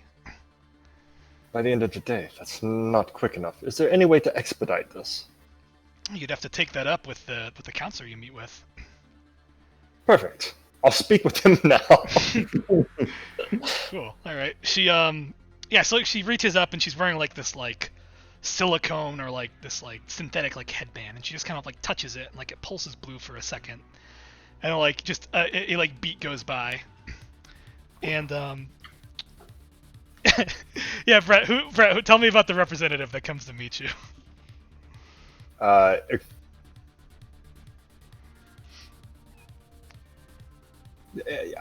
Let's make him a very slender, pale, kind of frail-looking humankin that's like well dressed in like a dapper suit. Is he wearing glasses? He's wearing a monocle. It's okay, so the Monopoly man comes out to meet you. He even has a mustache. And what's his name, Brett? This isn't your Gregor. Contact. We're just what was it? It's Gregor. Gregor. Hey, my name is Gregor. I'm. My name is Gregor.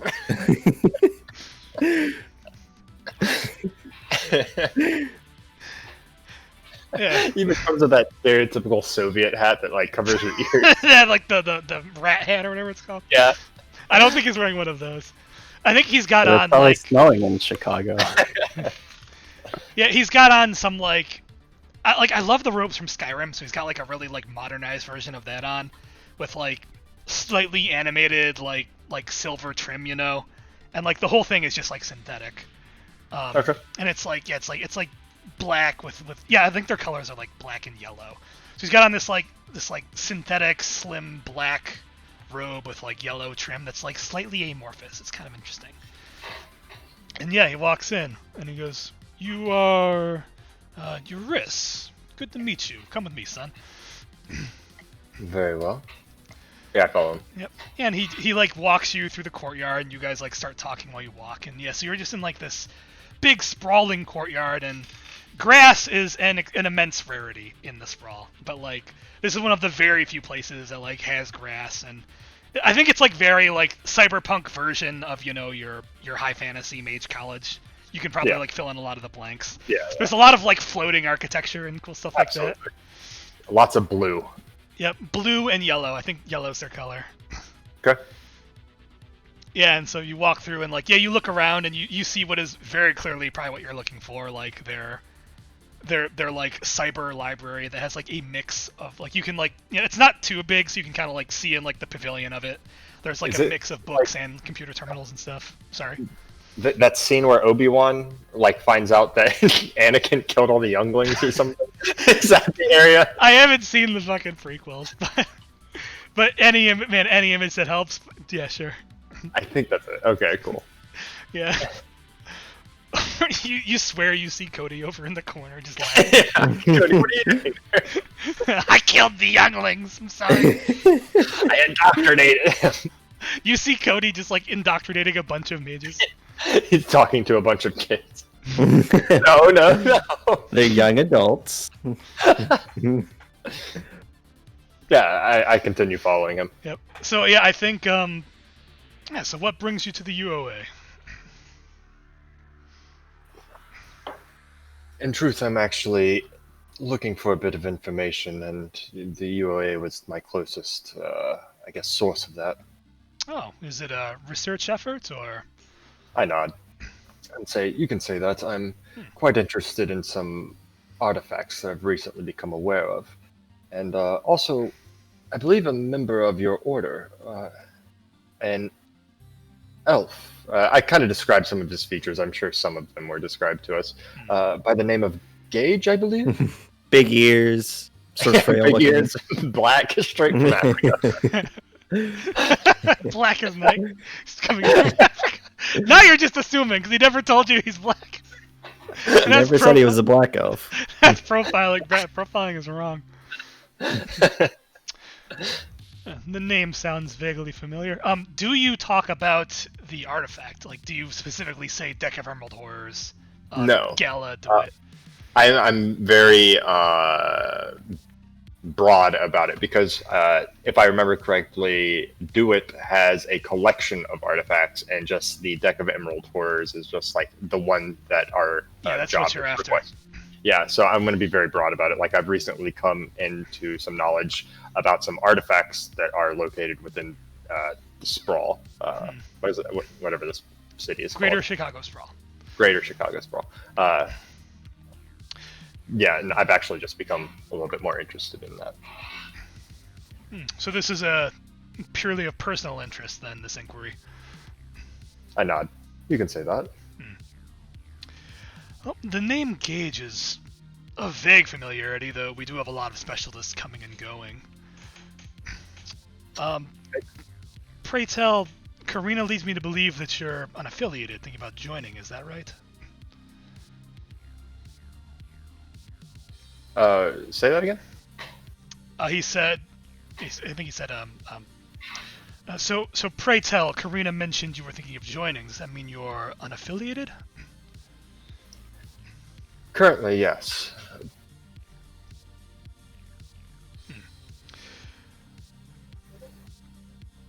At this point, are we hitting the street with this guy, or are you still trying to like get from A to B to C here? Whenever I'm talking to him, does he look like he's withholding information? Like whenever I mention Gage, does he like change facial structure? Like anything that leads me to believe that he actually might know something? Because if not, I'm not going to roll anything. I'm just trying to get to the library. I think he's just kind of like being professional here. Like he probably knows a little bit more, but right. Like you're unaffiliated and you're like, I'm here. Yeah, so you're an unaffiliated mage. Like I have a purely recreational interest in artifacts. Like there's a vague red flag in that. So he's being a little vague here. But at the same time, like it's pretty abundantly clear if you proceeded with joining, he'd be a lot more forthcoming. Yeah, no, I'm absolutely going to keep joining. Okay. But yeah, as far as like reading the situation goes, like there's a lot more to be had here if you just will see through the sales pitch and drink the Kool-Aid. Not that that's an apt term or anything. Drink the Kool-Aid. Yeah, I continue with the signing process. Okay. So yeah, I think he probably like leads you like into like his office or whatever, and it's like, again, like it's probably not a big stretch of the imagination. A cyberpunk wizard's office. Mm-hmm. No small amount of like minor antiquities. The room is probably like lots of LEDs. Yeah, actually, this guy's like one of like Geargoys. the higher rankings, so he's probably like actually got a window, which is like a luxury not too many people have. So like, there's actually like a bit of natural light in here. With what? There's like plants that like grow in the air with no dirt, so like it's pretty cool. Like the roots kind of like twirl into like little patterns, and they just kind of like float over his desk. Okay. Cool. All right, so tell me about yourself, Eurus. What brought you to the UOA? Like I said, I'm currently unaffiliated, and since hearing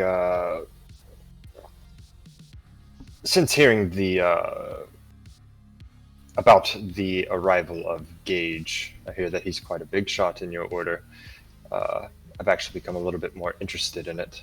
Figure, why not just stoke it out myself? Talk to someone. Gage is quite the character. I imagine if you get to meet, you will leave no small impression. Okay. When did you realize you were gifted as you are? I kind of like. Are we sitting? Yeah, you're probably like sitting opposite of him, and he's like behind like a big, like it's probably pretty rare to like actually see like wooden furniture, but he's actually got like an oak desk. Okay. Yeah. I kind of lean back in the chair, and just kind of like think to myself for a couple of seconds, and then look him in the eyes and say, "I believe it was around 8 or so. My parents were ecstatic." So 8, and sorry, you 22, 23, if I may? Just 20. So are you self-taught, or how did you hone your skill, or what did you do with this gift of yours for the last 12 years? I was a little bit of self-teaching, but my parents also looked into it. They got me all the resources necessary. Honing skills came from mostly, as sad as it is, mostly street brawls. Well, look, this may come as a surprise to you, but I can relate. We all had to start somewhere. Of course, the Sprawl isn't friendly to us all. Yeah, so I think this goes on for not too long, just asking about you and like... He's like filling out, like getting the paperwork ready and making small talk at the same time. Do you withhold anything like other than Elan, obviously? Yes, I am pretty much an open book, besides Elan and Steiner. Okay. What is like the long and short of like the story you tell as far as... Yeah, I tell him that I pretty much grew up on the streets. My parents were very supportive, got me all the resources that I needed to succeed at becoming like the most successful mage that I possibly could. Since the end of high school, I've basically just been wandering around trying to like find my place. Things with my order didn't work out too well. I butted heads constantly with the higher ups. Oh, so you do tell them that you were in an order? I thought I have to be in an order. So, sorry, I don't tell them if I. Yeah, no. So the book says like every mage is in an order, but I think it even says like there are unaffiliated mages, but it is exceptionally rare. So okay, I would just like you to be aware of that. That what you're telling him is far from impossible, but is also exceedingly rare. Like a capable mage who is self-taught and unaffiliated.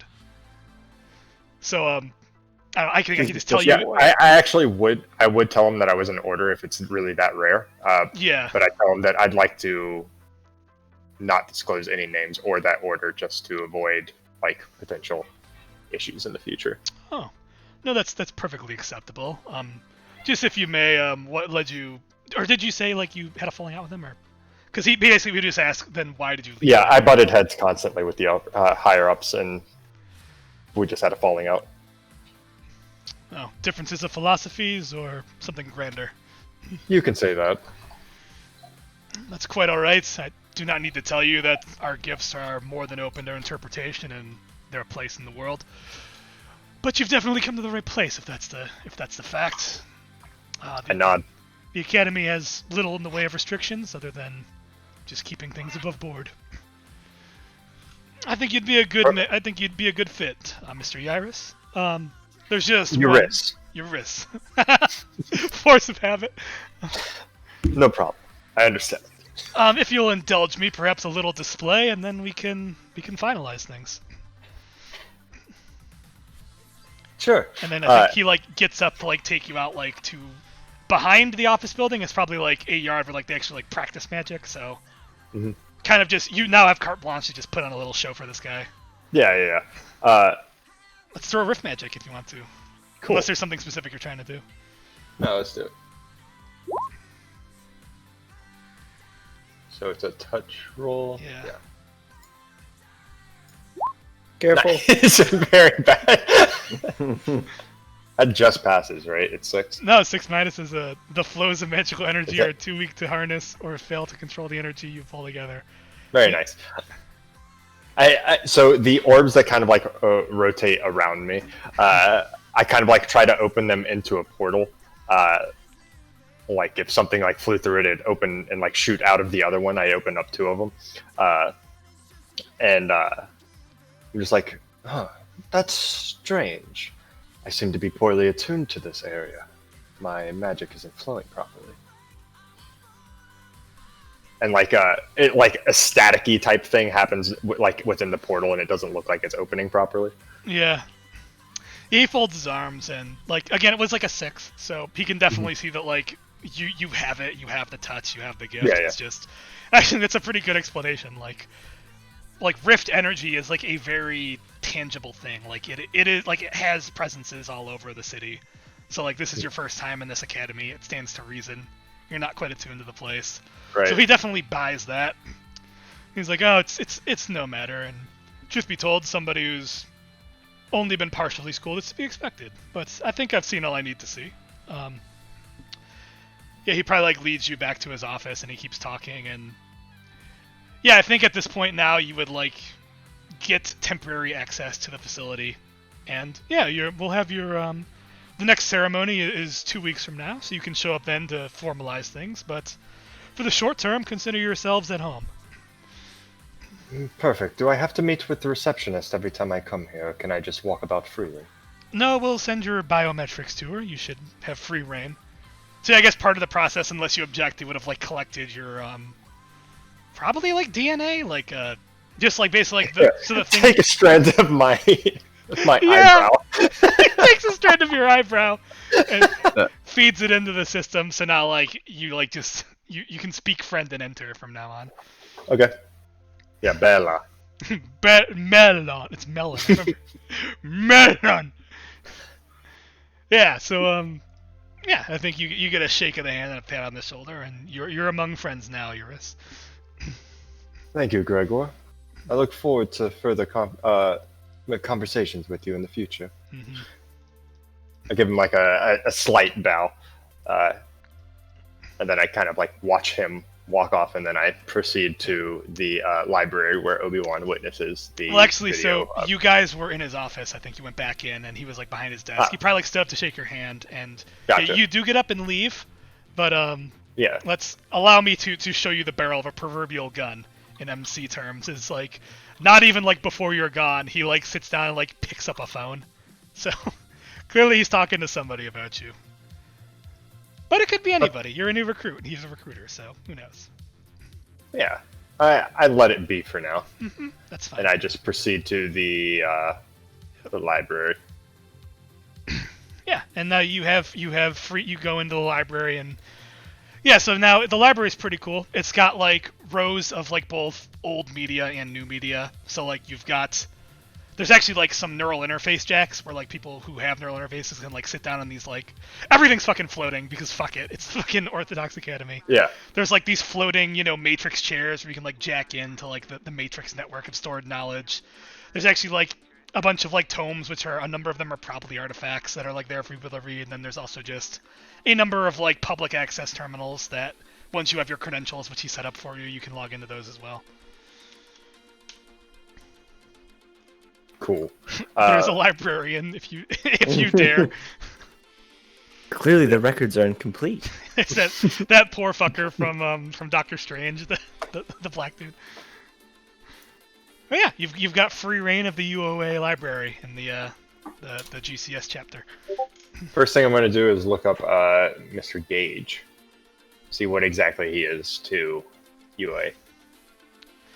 Yeah, so you definitely have access to personnel files, but let's throw research. Let's see How many gauges are there?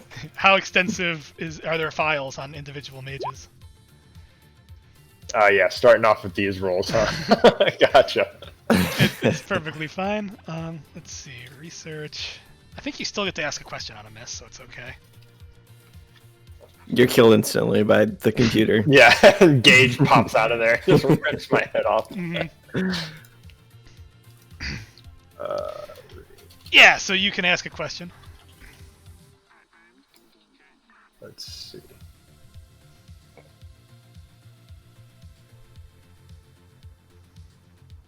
You're giving What, Jeff a what lot of is moves the here. relationship between Gage and the artifacts? The deck specifically. Yeah. Yeah, so I think they don't probably have a whole lot in terms of like here is their name, where they're from, what they do. Like that's kind of like what you were looking for, but like there is just a record of mage coming. Like yeah, mages like record what they do in like the records or whatever. Like today I researched this artifact and had these findings. So Gage's records are rather extensive. He appears to be, as far as like I don't know, like again there's thousands of antiquarians in the book, or mages rather. But he is definitely like in like the upper, like I don't know, 88% or something. Like he's definitely up there as far as like the extensiveness of his body of work and like how renowned he is, and like how prestigious the things he looks at are, and his relationship with the deck specifically. The deck is definitely, as you seem to have heard when talking about the job, the deck is definitely the centerpiece of this gala, and like that's why he's going there. As far as his unique relationship, there is nothing concrete like, oh, the deck has like this significance to the order. You were listening into Cody's thing. You probably see approximately the same deal. It's this like highly sought after deck that has a lot of telltale hints of some kind of bridge significance to the process of bridging. Like there is strong belief that this may be a piece of the larger puzzle that may someday let horrors bridge. So for that reason, they're sending Gage there to number one, specifically look at the deck for the purposes of maybe one day getting access to it, and two, on a larger scope, see if DeWitt is somebody they should do business with. Gotcha. It goes without saying that, and just being unaffiliated is like kind of a red flag in like the world of operatives the world of the corps. So like. Yeah, it goes without saying that DeWitt, there are some questions about him, and you personally know this because you know that he stole the fucking thing. So DeWitt is there, Gage is going there, number one, on an official capacity to see just about the artifact, the collection, just, as an antiquarian, and two, more as a judge of character. He wants to know if DeWitt is somebody the Academy should get in bed with, and the operating assumption is no, so he's going there to be proven wrong. So that is his relationship to the artifact, and by a larger extent to Wit. He's definitely falls heavily in the social engineer category of operative as opposed to just mage/antiquarian. Gotcha. I would also take time to research the other artifacts that he might be holding. Like, do they have... I'm guessing I can't find anything, just metagame-wise, but would they also be keeping, like, kind of records of the known artifacts within the Sprawl? Yeah, so I think I like what we came up with for the dwarf there. I think it goes without saying that artifacts are, a fairly hot commodity. It is the currency that just every Rift Tech company, every mage order, they all deal in artifacts. It is a just hot currency of the day. And so it goes without saying that they keep records on artifacts, they get leads, this person has this artifact was lost, and just whatever they can kind of dig together. So you probably would just punch in DeWitt. So maybe we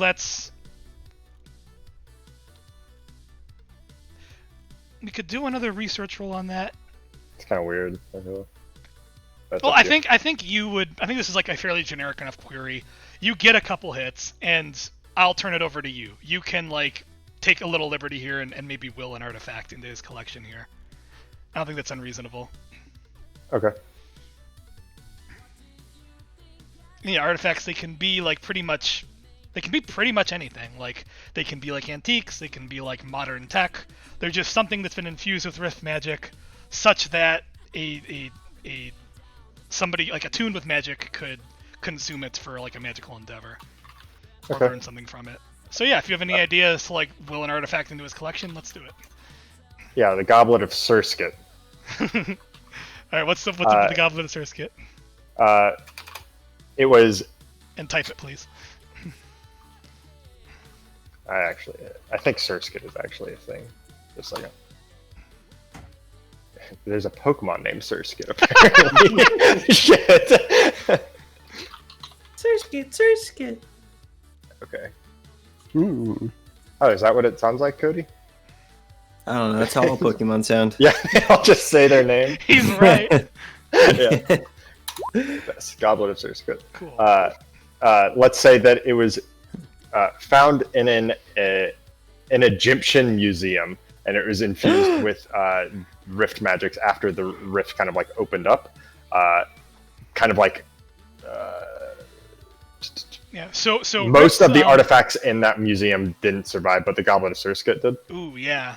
Like when the Rift open, so when Rifts open, world lore that most people would know. When Rifts open, it is preceded by what is called a Rift event, which is some sort of like, I don't want to use the word cataclysmic, but it's a big goddamn deal when there's a Rift event. Like, that's what I was imagining. yeah, like I think in the book, the very first one, which was kind of close to Chicago, in this little town in Wisconsin called Kenosha, it was like a big like Dragon Ball Z like explosion almost that like left everybody in like a mile radius dead except for like the kid that started the Rift or whatever.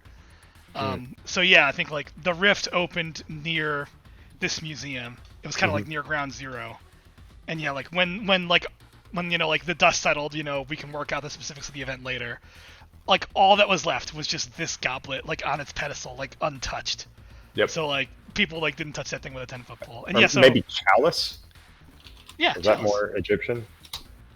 Or the same thing? Okay, Sure. cool.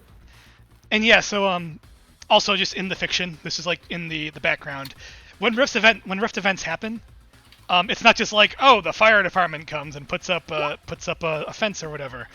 Corporations buy up acres and acres and acres of like city land. It is fantastically expensive because they literally like they buy blocks and blocks of like populated areas of cities because they want to just catalog and research everything.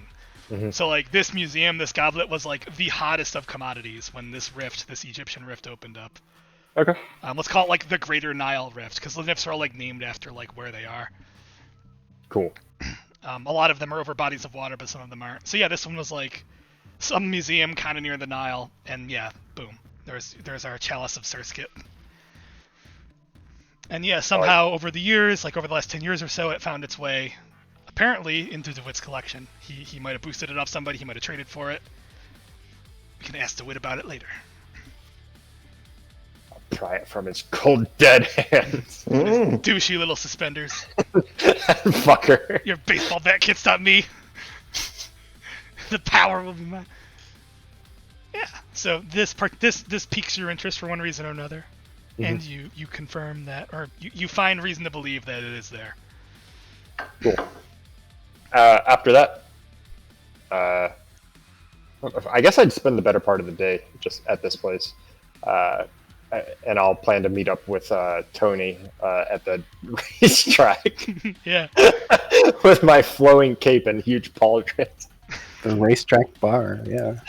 I love the image that just Eurus is just constantly knocking his shit over with this like giant like it's like a exaggerated cosplay style costume. Absolutely. It's like cheap styrofoam, like spray painted red. I'll give him a little more credit. No, this is the Sprawl. Everyone's fucking cool, man. Yeah, Eurus is a badass, right? Yeah. Absolutely. Kaiser walks around in a Halloween mask. No, he's scared. It's frightening. It's the tag's right there. It's not like a dollar store mask with a little string behind it. No, it's scary. Tony hangs out with a bunch of freaks. All right, let's My well- cosplay. Okay, so let's circle back to Kaiser. You finished up with the dwarf whose name I definitely remember, and Real quick, Jeff, do you know about how much longer this game is going to go for dinner purposes?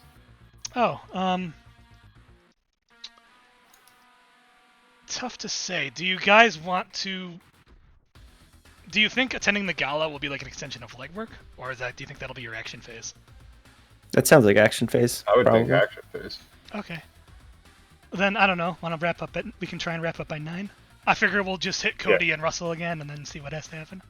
Sounds good. Or So 8 for you, sorry. Yeah.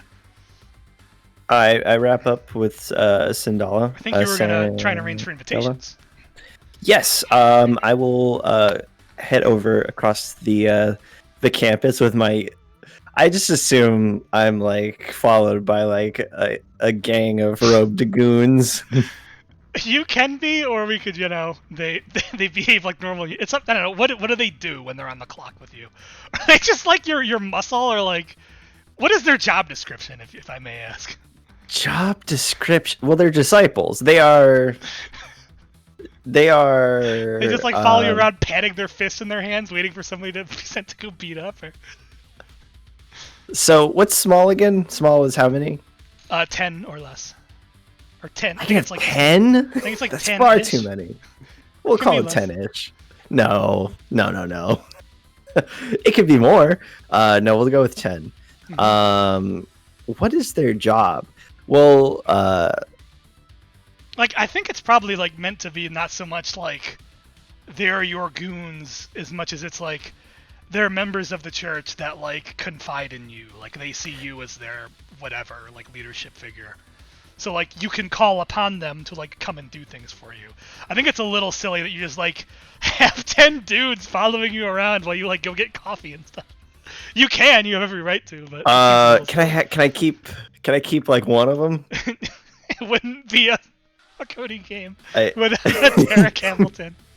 Okay, yeah. Who's the? This will be like you're like the leader, The but named. like he's like He's the leader of the gang. he's the top boy. So My top boy. it's been 2 hours and 13 minutes. Cody, who is your top boy? That's like 4th game in a row. Fuck. Okay, so Is it last one is was it- Logan. We already used Logan. Are so we it out can't of be Cody characters? I think we are. Derek is dead, I believe, as well, canonically. Logan is dead. Let's see, who do we have? Did I go straight from Derek to Logan? There was an interim character, was there not? I guess not. No, I guess Derek died and then I became Logan. Yeah, Derek Hamilton was like the wannabe cop, and then did he die or what happened to Logan? Derek, what happened to Logan? No, Derek. Derek is dead. Derek died. We got shot to death and killed. In Space Game or in Cyberpunk? Which game are we talking about? Probably both, to be frank. I'm trying to remember why Derek. I'm thinking back to Space Game 2 when Derek left and Logan joined up. Well, Derek we was were shot. escaping the Merc compound. Yeah. And I put Yeah. Derek to sleep because I was gonna smuggle him out. But then Yeah. things went kind of sideways, so he got shot up during the escape while we were flying away. That's right. And that's when Miguel Carson also got shot. That's right. I believe I asked, like, because we were inside the spaceship, and he was like, yeah, they're shooting at the spaceship. And I was like, but surely it's like a spaceship. Like, I'm That's fine, right? Like, no, they're shooting. No, the bullets are going through the spaceship. I'm like, I thought it was like a shitty little shuttle. It wasn't like a rocket ship. Anyway. I guess. Okay, so Derek Hamilton has died in 2 games now. Are we all the way back to? Should we go all the way back to Cool Campaign with Tomas Tariq or It can't be or- Tomas Tariq. He's Grand- pretty much a god. Grand Inquisitor Thorn or whatever it was? Agathorn. Agathorn. Agathorn. Yeah, and Grand Inquisitor really works in this narrative. So he's- What about the Grand This is- Vizier? This is the before time, so he's I not a think Grand He's Inquisitor a yet. junior Inquisitor. He's a junior Inquisitor, Junior Agathorn. Perfect. All right. All right. So yeah, Junior Inquisitor Agathorn accompanies you through if your request is the company, he comes with you to. I think he's like my second hand man. He's always with me. Okay. I need someone to drive the car. He's like so me your and- Happy from the fucking Avengers there. What's his face? Yeah, he just drives you around and you can confide in him, and he carries my briefcase that I turn into Iron Man with. he knows a thing or two about a thing or two, or not. He Yeah. could just be your punk, whatever you want him to be. He's hoping to one day, He's got your back, and he's got people that answer to him that answer to you. So yeah, right. he's the mouth of Sauron.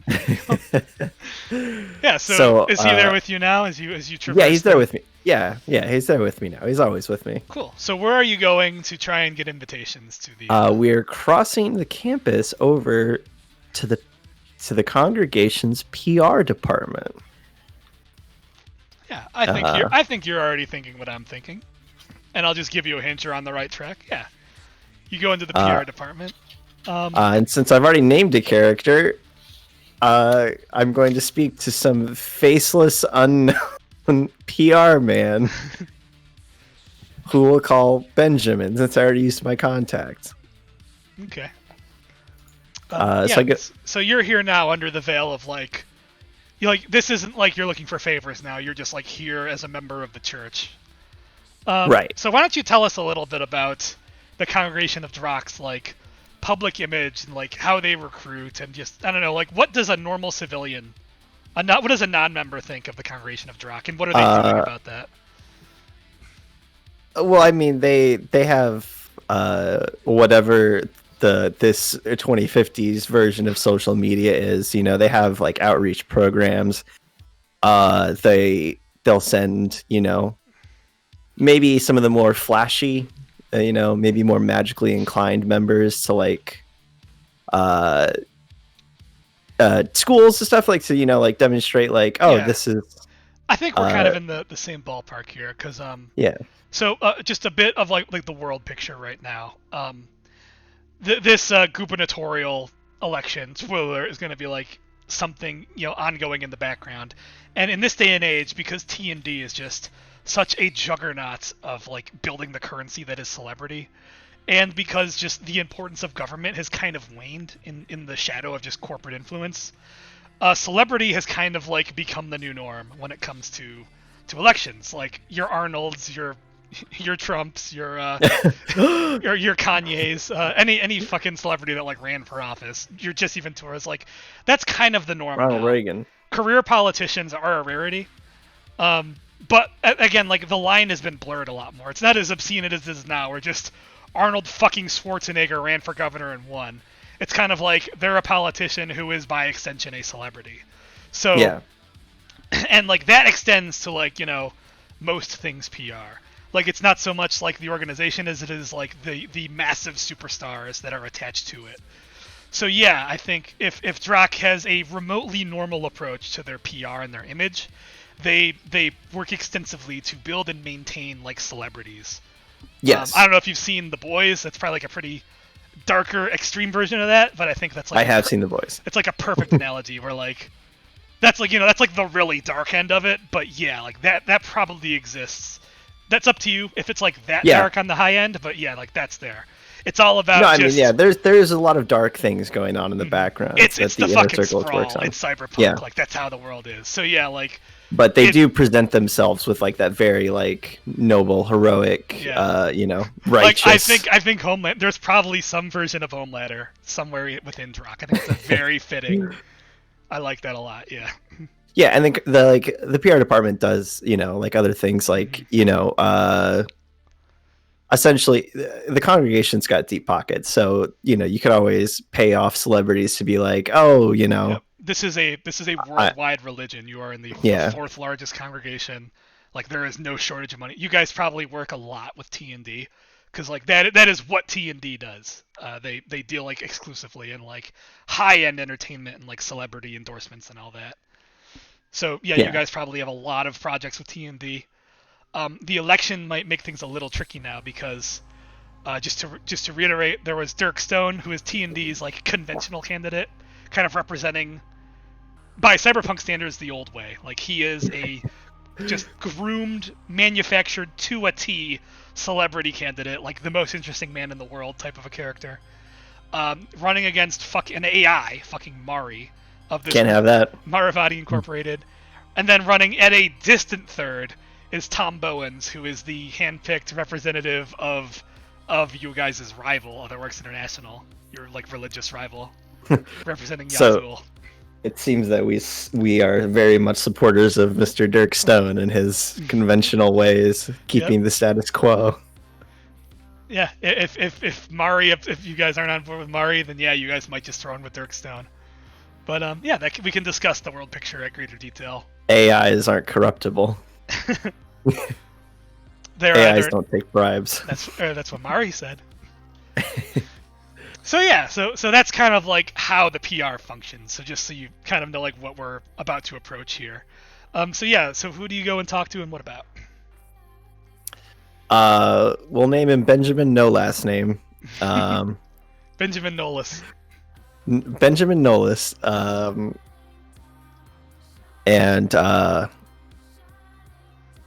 I'll approach Benjamin and tell him I'm on official bishop business, and I'm looking for 3, an invitation for myself, and 2, what's the word? A company. What do you Plus call ones. them? 2 plus 1s to Plus two. so plus 2, if you will, to Mr. DeWitt's little shindig at his penthouse later this week. DeWitt. He takes a look. Yeah, so I think Benjamin Nolis, he digs through your records because yeah, this is the PR department and this is absolutely in their wheelhouse.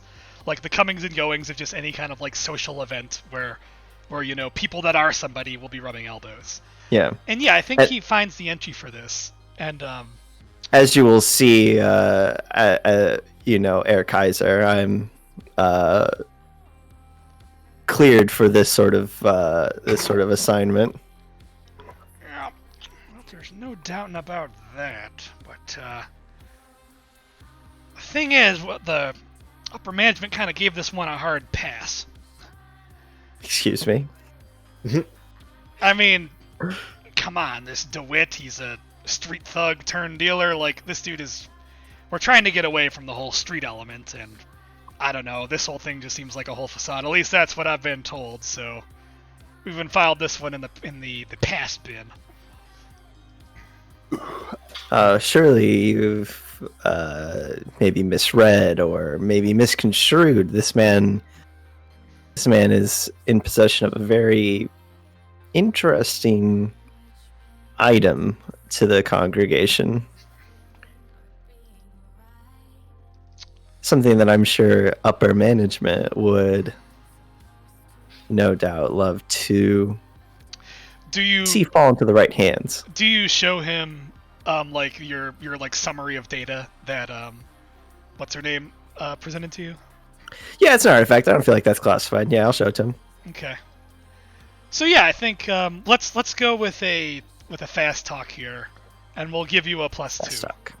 because like everything. Yeah. Well, seeing how Brett's been rolling, I surely will roll perfectly. Yeah. 9 fast talk. Perfect. 7 to 9. NPCs do it. It's okay. But someone will You find piece out. of shit, Kaiser. NPCs do it, but someone will. Yeah. So yeah, I think that's perfectly fair. So yeah, he So again, this is PR. These guys like don't deal in artifact recovery. So again, this is like one more set of ears. This dude like gets on a phone, checks with, you know, somebody over in like the artificer department, probably like gets what's her name's like recommendation. So again, like it just that many more ears are now aware of the fact that you are going there under this banner to collect this artifact. So I think it's a fairly safe thing to say that the legwork clock will go up a tick on that. Right. But yeah, you get your approval. The +2 is a little unusual, so that makes it even more suspect, because I don't know, man. People go to galas, they take a +1, and you're like, I want to take 2 people with me. So I don't know, the discerning ear might also pick up on that. He's But a bachelor. Yes. Bruce Wayne walks in with two Look, girls. I'm like Vincent Chase from Entourage, right? I need my turtle and I need my big brother. Yeah. Again, I'm not saying that like you get a hard time, but like interested parties there will be an eyebrow raised somewhere along the line. I'm big potatoes, you know. Yeah. I got. But yeah, I think when all is said and done, he's like, all right, I think we can come around on this, and yeah, the artificers seem to want you here. Done. And you, because I think Drock was invited, but like they passed on it, so they fucking RSVP for you. So now Kaiser Ledoux is officially attending with +2s. +2. Yeah. Haha, little do they know, I'm going to use those for my forward. I didn't mean to bring people. I just wanted a +2 for my rolls. Use a +2 for influence. Make your stupid friends so you can. Perfect. Yeah. So everything goes well there. Do you do anything else with the PR guys? Nope. I walk out and I say, thanks, I owe you, Benji. Absolutely, Right. Mr. Ledoux. Oh, are there titles? Do they like call you like Brother Ledoux or anything like that? Are you on a first name basis with Benji? Yeah, I feel like I called him Benji. You can call me whatever he wants. Kai. Okay, maybe not. Maybe he can't call me whatever he wants if he's going to call me that. He doesn't call you Cairo because then Brent would have a conniption. And I would too. Then he would try and strangle you with a curtain. It's a long story. You know what? He's on the clock. You can call me Mr. Ledoux. Mr. Ledoux, yeah. And yeah, he like spools up their like cyberpunk version of like a 3D printer. And this like I don't know, it's kind of like a coaster, like about that size, and like spools up this like really ornate Victorian classy looking like disc. It's not like it doesn't and it like spools up and like it's got I think like everybody in Cyberpunk probably has like an equivalent of like an avatar, like we have our Discord pictures or whatever. I think in Cyberpunk like everybody has like a nicer version of that like they can like stomp on the documents and stuff. So yeah, it like spools up this like cool disc, and it's got your like Kaiser's like cool like mask logo on it. And then like a little +2. Yeah. Excellent. I take it and I put it in my pocket. Yep. And yeah, you get that, and then a nod, and off you go. And then I head to our secret meeting at the dog tracks bar. Yeah.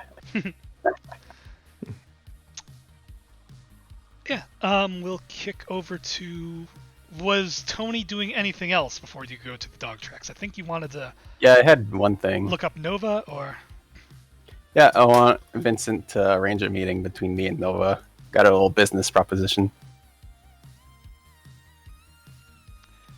Oh yeah. So you wanted to get a meeting with Nova. So yeah, getting into the Diamond offices. Do you think Tony? They're not gonna let Tony in there. So that's what I was gonna say. Then he finds the nicest place outside the Diamond offices, and invites Nova to meet him there. Do you tell her? I guess how do you reach out to her? Is it like a written correspondence, or do you actually like ping her? Call her? Yeah, he's gonna ask. So he's not just this guy coming out of nowhere. He's gonna ask Vincent to put in a good word. But yeah, it's just a little business proposition for the upcoming event. He mentioned specifically the Do It Manor event. Do it. Yeah, I think because If Vincent he's interested, Tony's gonna be here at this time. Please, come meet him if it piques your interest. Yeah, and it sounds like Vincent will be working with her, no pun intended, on the back end of this. Like she will feed him like some leader story. Like she's gonna report the premium stuff in the Diamond Network, and then once that is done, like more of it will trickle down to like his more public airwaves. So yeah, he definitely has a dialogue with her, and I don't think that's hard to arrange at all. So yeah, where do you meet Nova? I don't know. Tony looks around. What's the nicest place in that district that Tony can get into? Work with me. What's Tony's idea of a nice place? It's half the fun of the Sprawl. It's just coming up with stupid bars to meet people at. Let's see. Yeah, I don't know. What sort of let's see, high-end ritzy reporter. Tony imagines that she probably does a lot of business Starbucks. in, McDonald's. Club with the free breakfast bar. Hooters.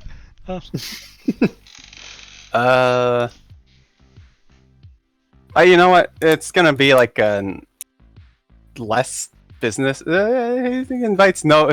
He's gonna meet Nova at a nightclub. Oh, Yeah, like a young people nightclub.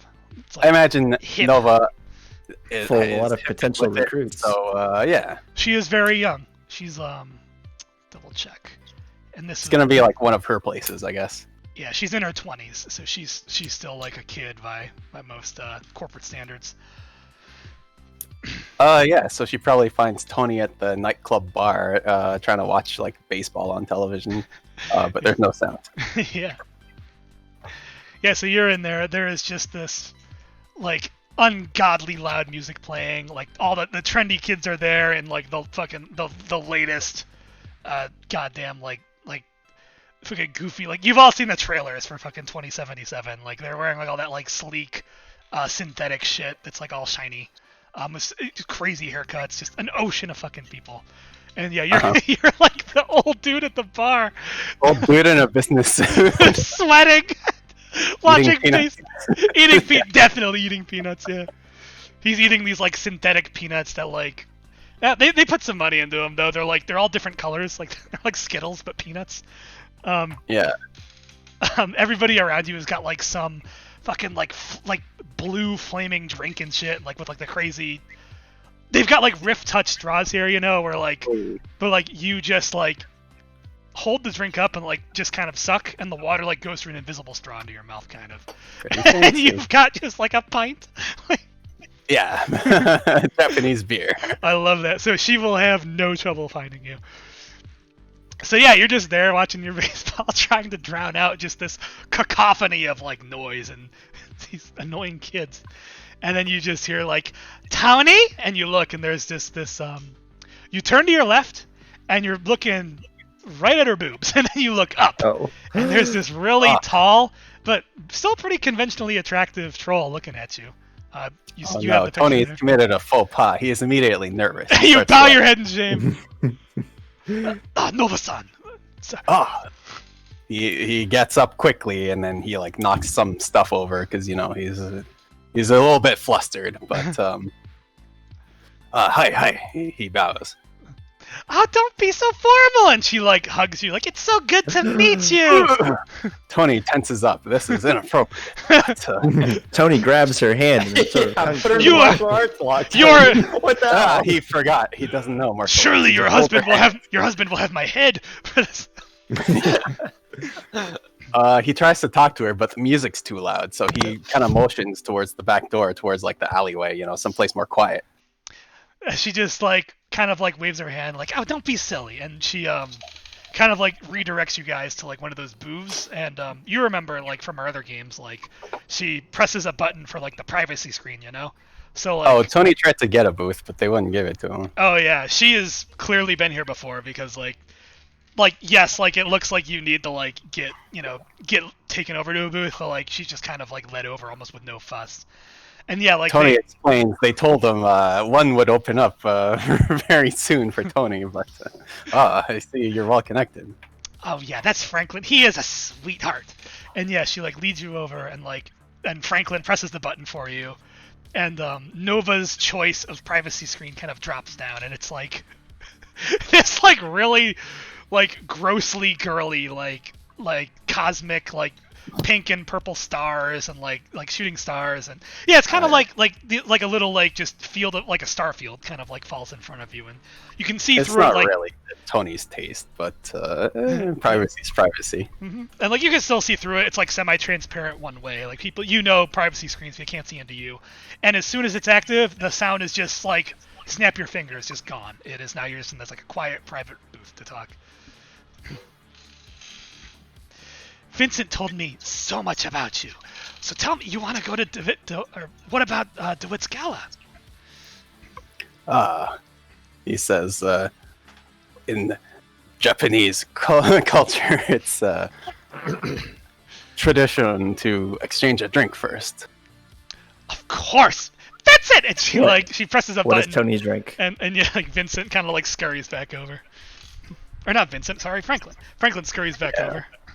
Does Tony drink sake? Yeah, he's a stereotype, so yes, he does. And does he buy for Nova? Does he try to? Oh yeah, he offers to, of course. This is his meeting. He's yeah, so What do you get her? Does he order for her, or does he just buy the lady's drink? he doesn't know the lady drinks, so he says sake for himself and whatever the lady wishes. Sake, that sounds fun. One for me. So Franklin goes to get 2 sakes. I guess like, is it like made clear that you're buying for her? Yeah. Yeah. So she like grabs her arm like, thank you. So Yeah, I Tony. think you're standing on ceremony at this point. So you probably like wait, right? And Yes, and he's gonna take this time to like use his gambler's eye and get a good read on this lady. yeah. Gambler's eye?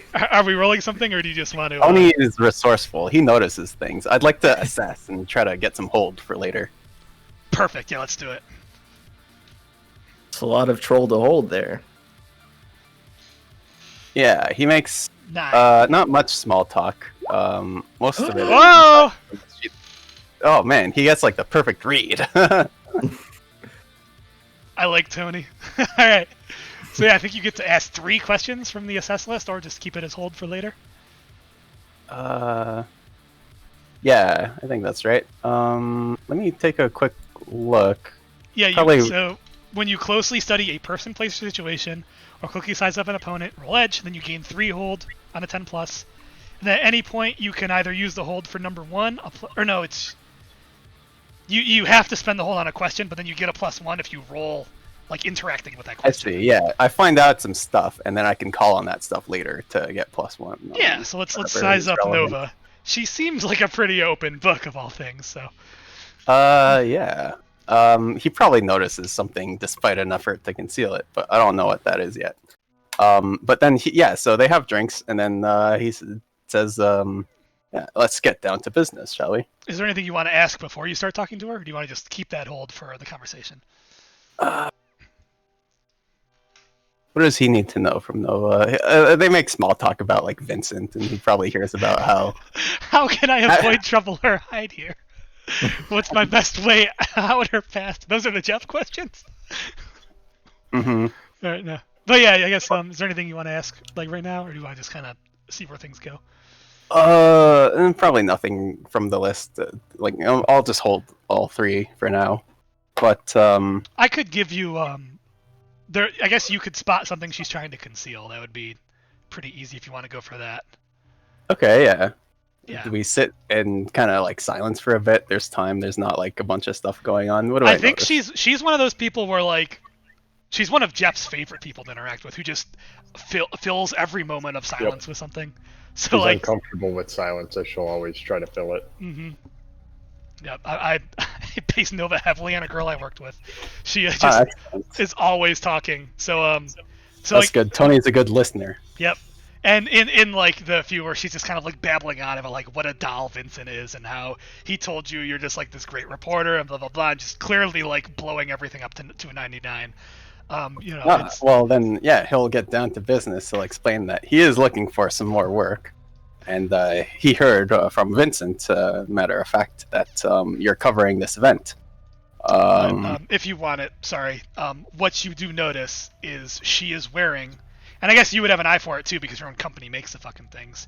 She has got T&D and Visiscope cyber ears that are Ooh. discreet, and you can tell because you've probably worked with or used them yourselves at some. Well, they're implants, so you probably don't have them yourself, but you probably worked with somebody, a bunch of people who had these. These things are pretty standard issue. They are discreet and they have recording capability. Okay. Well, I won't mention it, but Yeah. yeah, definitely take note of it. Yeah, so something probably in the paparazzi sphere of influence. He'll also kind of watch what he says, knowing that these things can record conversations, yeah? That's a very good call, yeah. Given your intentions. Yeah. So yeah, he'll explain. He's looking for some more overtime work, and he knows that you're a busy lady. He doesn't want to take up much of your time. But if you'd like some extra help covering this event, Tony is offering his services as just to get more coverage, essentially. Get more footage. He'll film what he can, cover the event, then give all his footage either to her, and then she can give what she wants to Vincent, It's a win-win. All she has to do is sign off on his overtime hours. That's it. I love Tony. Yeah, so you kind of go over all this. And she, her eyes kind of she's listening very intently. She is here to listen to you. And, and yeah, as soon as you, even broach the subject of, helping out and recording, her eyes just kind of, go wide, so you're going? You can get a camera in there? He starts to sweat and he, wipes his forehead. He doesn't have an invitation yet. He was hoping that maybe she could help get him, get him in.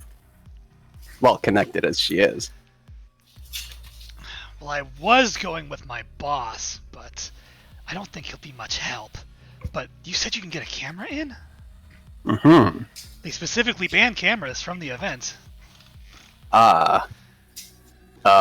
Tony's gonna use some innuendo here and says he's got a very good memory, and then he'll tap the side of his eyeballs, his temple.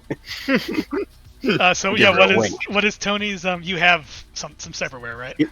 Yeah, it's not cyber eyes. I don't. He's kind of lying. He's. But I think it's his glasses, right? Entirely sure he'll be able to get a camera in there. He's got sunglasses that have recording equipment. He's gonna try for sure, but he's just gonna tell her absolutely. Does it have the discreet tag? Just get shitty for a minute.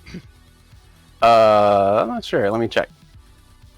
If not, I think it probably could. Because what would be the fucking point of recording glasses that are indiscreet?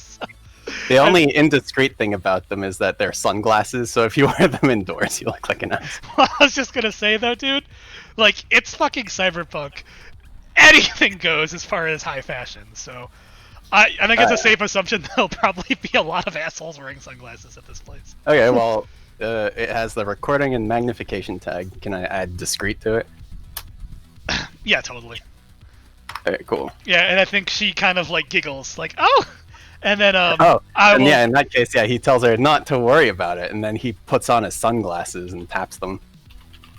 Yeah, I think she kind of smiles and giggles a little bit, and Jeff refunds your assess point because she just immediately, well, that makes two of us, and she kind of pulls her hair back and shows you her ear under her horn, but gives you a much better look at her. So she kind of volunteers that she has those recording things, and excellent. Yeah, you can have your hold back for later. Okay, neat.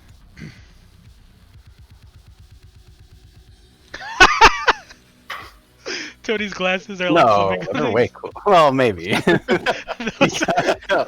found these at a bargain mine. They were assigned to him when he got his Action News reporter status. They were from the previous reporter. So did you say you might have an invitation, or do I need to try and bump my boss? He does not have an invitation. However, as he believes that, or actually, he'll say he's not sure how these events work. Would he be allowed in as part of her staff, as her assistant? No, it's just a +1. But didn't you just volunteer that Kaiser that you think you're getting an invitation, Russell, or? No, I don't believe so. He says no. Tony's plan was to get his invitation through her. Oh, okay. So yeah, then if you pursue that, yeah. So she can't bring. Yeah. So, well, we're not allowed to bring staff. I mean, I'm not even supposed to be recording. I'm just there to meet people, then report. Officially meet, greet, report later. Observe and report type of a deal. So staff can't really come and go. You could probably take my boss if you're going there to report with me. Mr. Jones might let you go through, but he kind of likes me.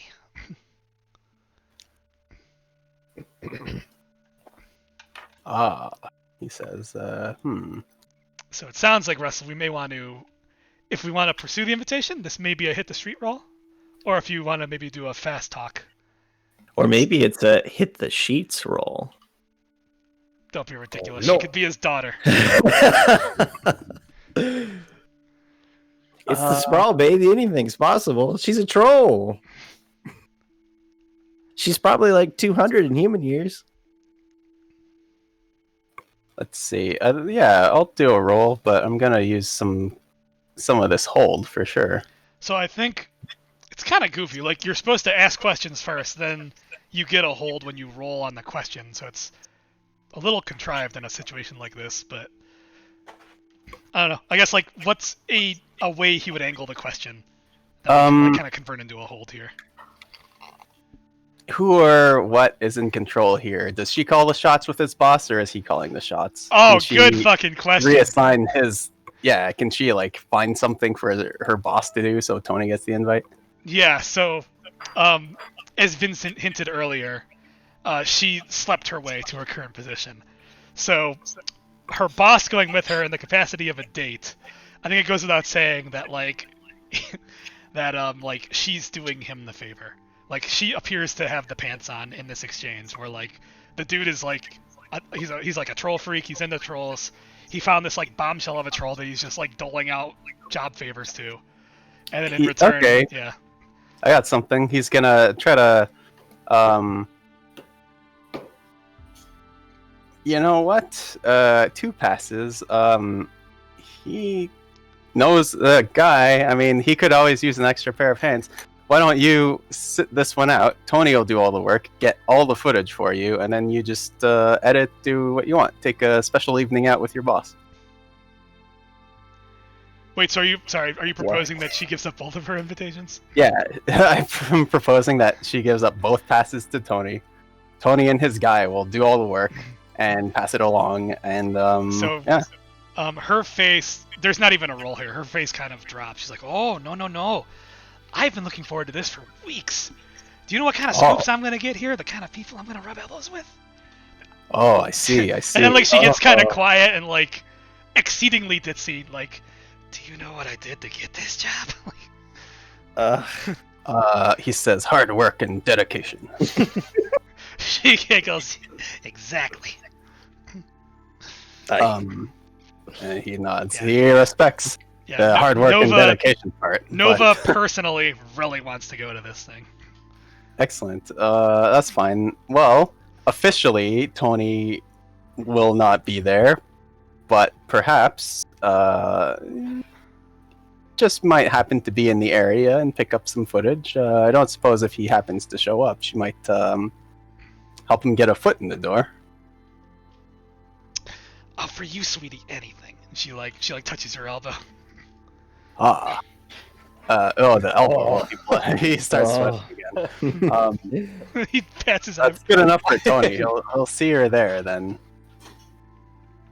And officially, he was never there. Right, and she, like, gives you, like, a really big, exaggerated but playful, like, wink. Mm-hmm. And I think at some point during the conversation, your Saki would have came over, and it seems like now is, like, the time to toast or something. Oh yeah, I like that. They toast. Tony finishes up his business. So the sake that the guy brings over, it's like in a clear glass and it's like glowing. Does Tony like respond to glowing sake? He kind of his business is going well, so I mean he's not gonna say anything. Yeah, but like when he like sets it down, Nova like does that like girly clap where she's like ooh and like claps her hands together like really fast. Yeah, I mean he proposes a toast, they drink their drink, and then yeah, Tony heads off. Okay. Is there any like actual hit the street roll that would actually need to be rolled here?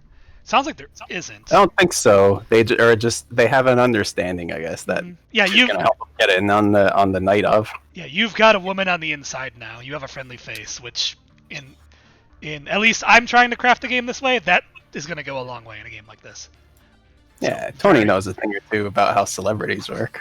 All right, what's that? Did she like the sake? Yeah, she was like She did the fucking drunk white girl. Woo! And then she's like, so like you guys finish your conversation. You toast your sake. She like puts her hand over in the privacy sphere, the privacy bubble. Unless Tony like, does he have anything else that he like adds? Nope. No, that's All it. right. She puts her hand up to the privacy screen and like the holographic display comes up and like she like turns her hand to like lower it, and she like grabs your wrist. Come dance with me, Tony. And she like starts pulling you, and she is like a 7-foot tall troll. He goes, but then Or maybe she's like, I don't know, she's like 6'4". She's huge. Like she's bigger than you are. And she Tony will wants to go for a dance. bit, but he eventually gets lost in the crowd and disappears. Yeah, and I think she's the kind of person too where like when someone starts dancing up on her, if like she deems them to be a somebody, she goes with the flow. So Yeah. what's Tony dancing look like? It's more like shuffling. But, He's like sweating. He's like drenched in sweat.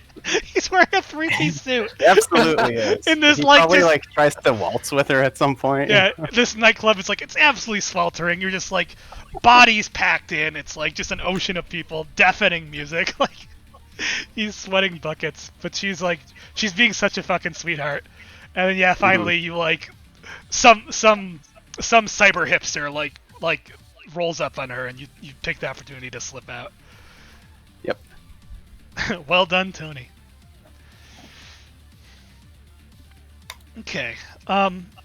So does Tony have any other stops before he goes to the dog races to meet? Nope, that's it. Perfect. Okay. What does your wrist do for the rest of the? We'll say like it's like maybe a day or two that all this is going on. Like, what does your wrist do in his downtime during these days? I think I'd spend it mostly at the. Like, do you retreat from the academy, the Orthodox Academy, or do you actually like kind of explore your new stomping grounds there? No, I think I would sit and kind of explore the campus. Okay. Nerd. What did you fucking say, Kaiser? I'll go beat up your delegate immediately. Is there any like particular like facility you're kind of hoping exists that you can like go and patronize, or? Is there like a? This is like This is without question like the biggest and most like well-funded and expansive mage. I thought this was like a satellite campus. Well, it's like, Like the they're bigger one in they're Chicago. worldwide. Like this is definitely like middle, like lower middle of the road. Yeah. But by all means, like it's no like shanty. Like it's like this is like the finest order. So like if there's unless it's like some drastic stretch, by all means. Like what are you Yeah. looking for? I want to see if they have a collection of artifacts.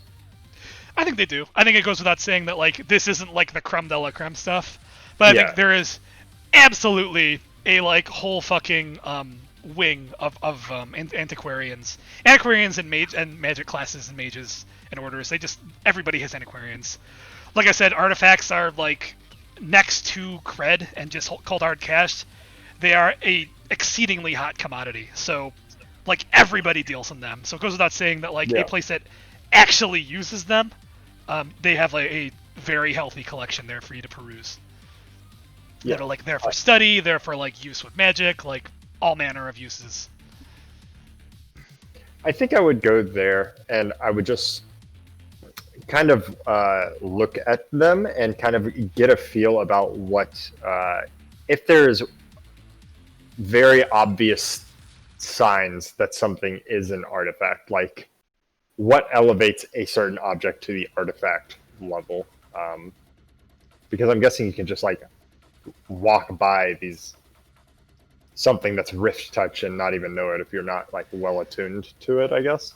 I think definitely- the unfortunate answer is like the scale It's can kind of obvious. it can go all over the place. Like Mhm. there are artifacts that can have like just power sealed away for years and years. There are things that like just like it floats and glows. You're just like, well, Jesus Christ, there's an artifact. So a lot of it like yes, Okay. like the obvious obvious artifacts be obvious. not so one, which not the best, not the funnest answer, but that's just the case of things. Yeah, you know what? Then I think I'm gonna go against what I said before, and I'm actually going to try and make friends with someone that like specializes in artifact studies. Okay. Can I find someone like either in the library or in this wing that looks fairly knowledgeable on the subject? Yeah. So you go down into the what's like the artifact? Yes. Like, tell me, what's the Orthodox Academy's like Orthodox wing like? Like, do they have them all like on glass cases? Are they like floating in pedestals? Is it underground? Like, what's it look like? I imagine you go downstairs below the city, kind of, and it's just kind of like a long hallway with like these not orbs, but like I guess like spheres placed into the ground that kind of like cause the actual artifact to be levitating, and they would definitely be in like glass cases. So there's like a sphere in the ground, and an artifact like levitates above yeah, the sphere. it's kind of like causing like some anti-gravity shenanigans. Oh yeah, and then and the artifacts themselves, are they all in bubbles too? Kind of like like the let's say that. Let's say the UOA, like their motif is like floating spheres all over the place, like that fountain when you first walked in. Yeah. And the artifacts are all like floating, and it's like one long hallway, or is it like kind of like a? Oh yeah, definitely just one long hallway. It's kind of like a trophy room. Yeah, and I like it being underground because like this is the proverbial vault. Like if someone was gonna rob this place, this is where they would come. So there's definitely like some degree of like magical security measures. You can kind of like bask in the wonderment that is like all the rift magic, rift touch securities, and there's probably some like battle mages that are like stationed, but you can freely come in. Yeah, and as you're like walking down the hallway, I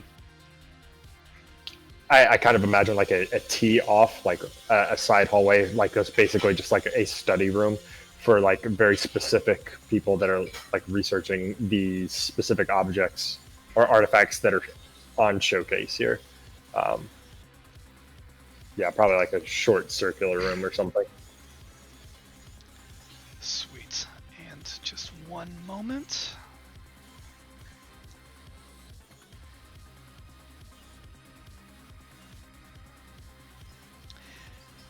Yep, so you go in, and so you're just looking to make a friend. You're just looking to chat up some seeming antiquarian. Yeah, so it's not completely devoid of like other furniture too. There's like some, in keeping with the motif, there's a lot of like circular like tables and desks and cabinets and such, and electronics as well. So you see around a circular table, there is a gentleman with his feet propped up, and you see this guy just sitting there. His feet are propped up on the table. He's like leaned back in the chair, which is floating because fucking everything does. Yep. And yeah, he's just kind of like lazily turning a Rubik's Cube over in his hands, like. Yeah, of course. Yeah. But like he's like kind of just like toying with it. He's not like some one of those like raging Korean like competitive Rubik's Cube. Like he's just like lazily turning it and kind of like just so, like really thoughtfully. It's like floating in his hand, or like right above his hand, and as he like moves his fingers, like I love that. There's this like interface that comes up like where like he just like little like floating fucking Minority Report shit. Where like he just turns his hand and the cube turns with absolutely. it. Yeah. But again, like he's not really like focused on it. He's just kind of got this like I'm amusing myself type of right. And like, he's leaned back, his feet are up on the table, and he's got this. Yeah, so let's So he's got this like long red leather coat on that's like very nice synthetic leather. Like you can tell this thing is where am I looking? Yeah, it's like this long red leather coat that's you can tell is like fairly expensive, and he's got this like really interesting cybernetic on him. It's this you'd actually well, actually no, you wouldn't because you just joined UOA. Well, you've probably seen him before. It's a UOA Lifeblood RMRS 20. It's a Rift magic regulation system.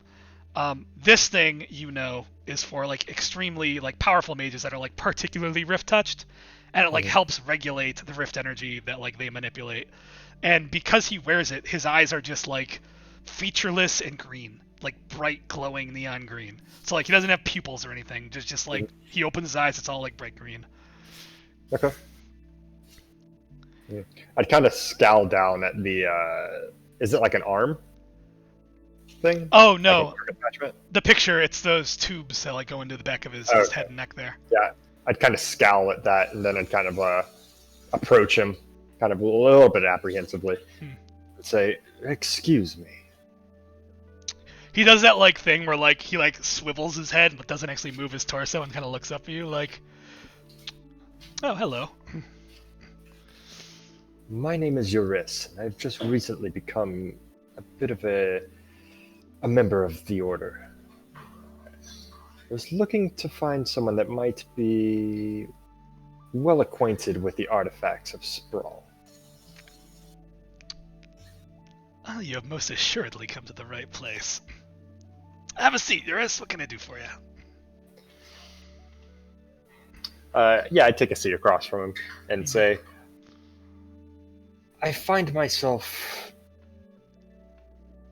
in a bit of a peculiar situation where I might have access to a large number of previously undocumented artifacts. And I was hoping that I could make acquaintance with someone that could help me research them a little bit.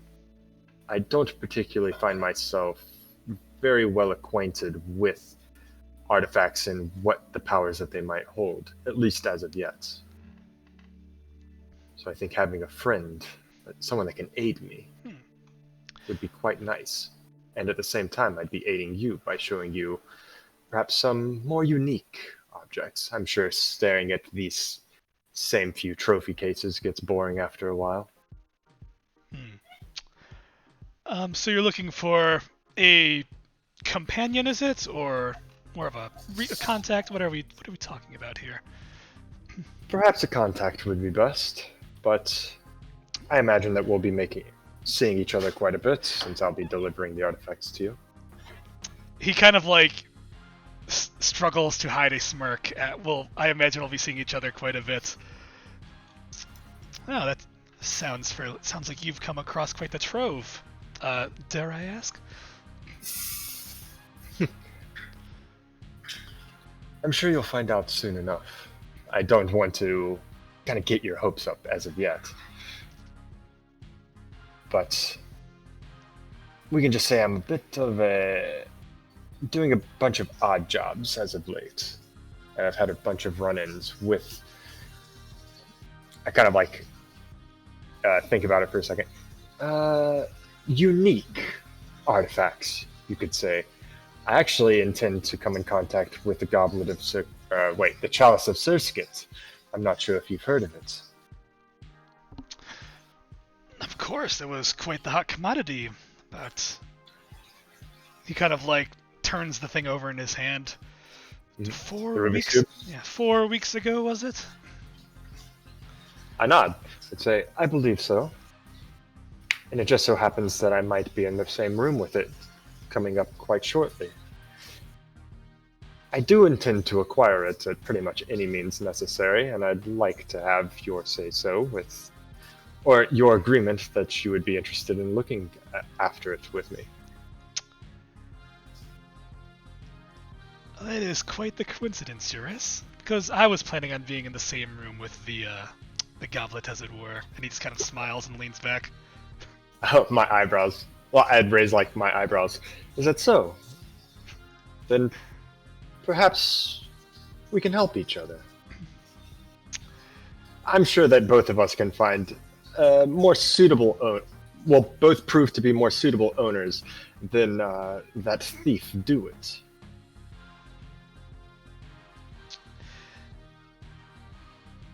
Perhaps a reintroduction is in order. And he kind of like holds out his Runs hand. away. Oh. It's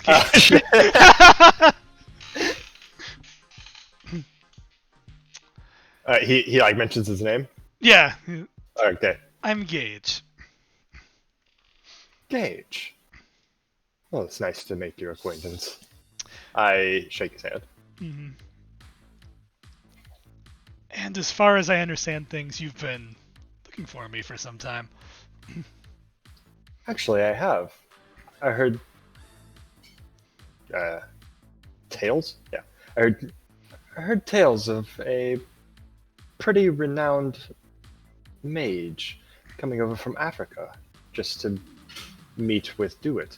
And I must say that did stoke a flame in my heart. Well, the itinerary fits the bill. I should know. I followed the chalice over here, in fact. And yes, it arriving in DeWitt's possession was no coincidence. Is that a fact? Yes, I believe bait is the most apt term. I see.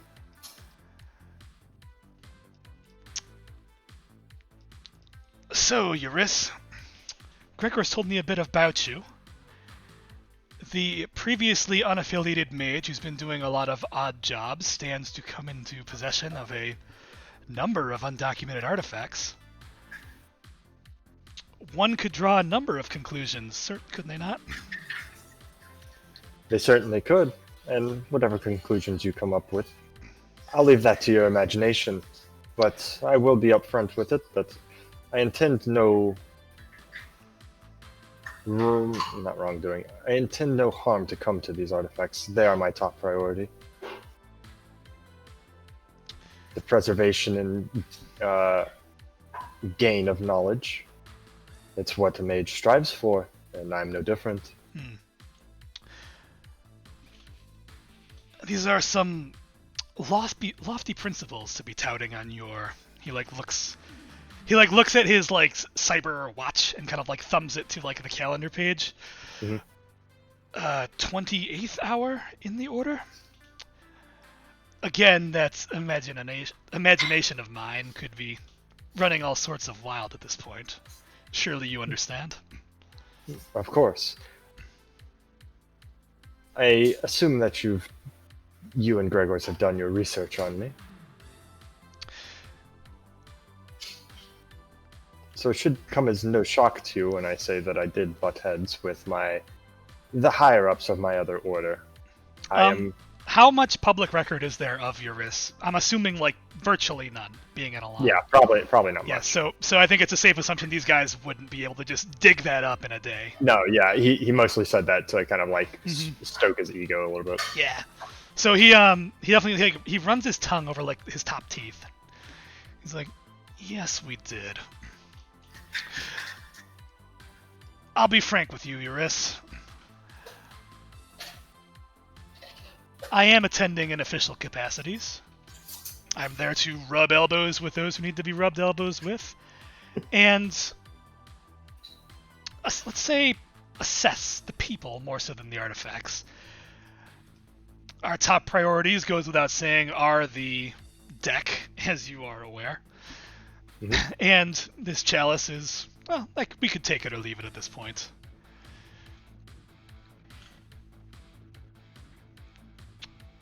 Your intentions, I humbly reserve judgment, as there are no small amount of red flags, as long as we're clear that whatever it is you and your +1, +2 may accomplish cannot fall back on the order. Of course not. We would take full responsibility. In fact, it would probably look poorly on us if we even failed. Having a fallback is nothing but a handicap at this point. That's good. We live in an age where reputation rules everything around us. Seems like we both understand that. A nod. As long as we have an understanding, Eurys, I don't believe we'll be in each other's way. I think we come to a bit of an understanding of one another, and I think that we can make quite the pair going forward.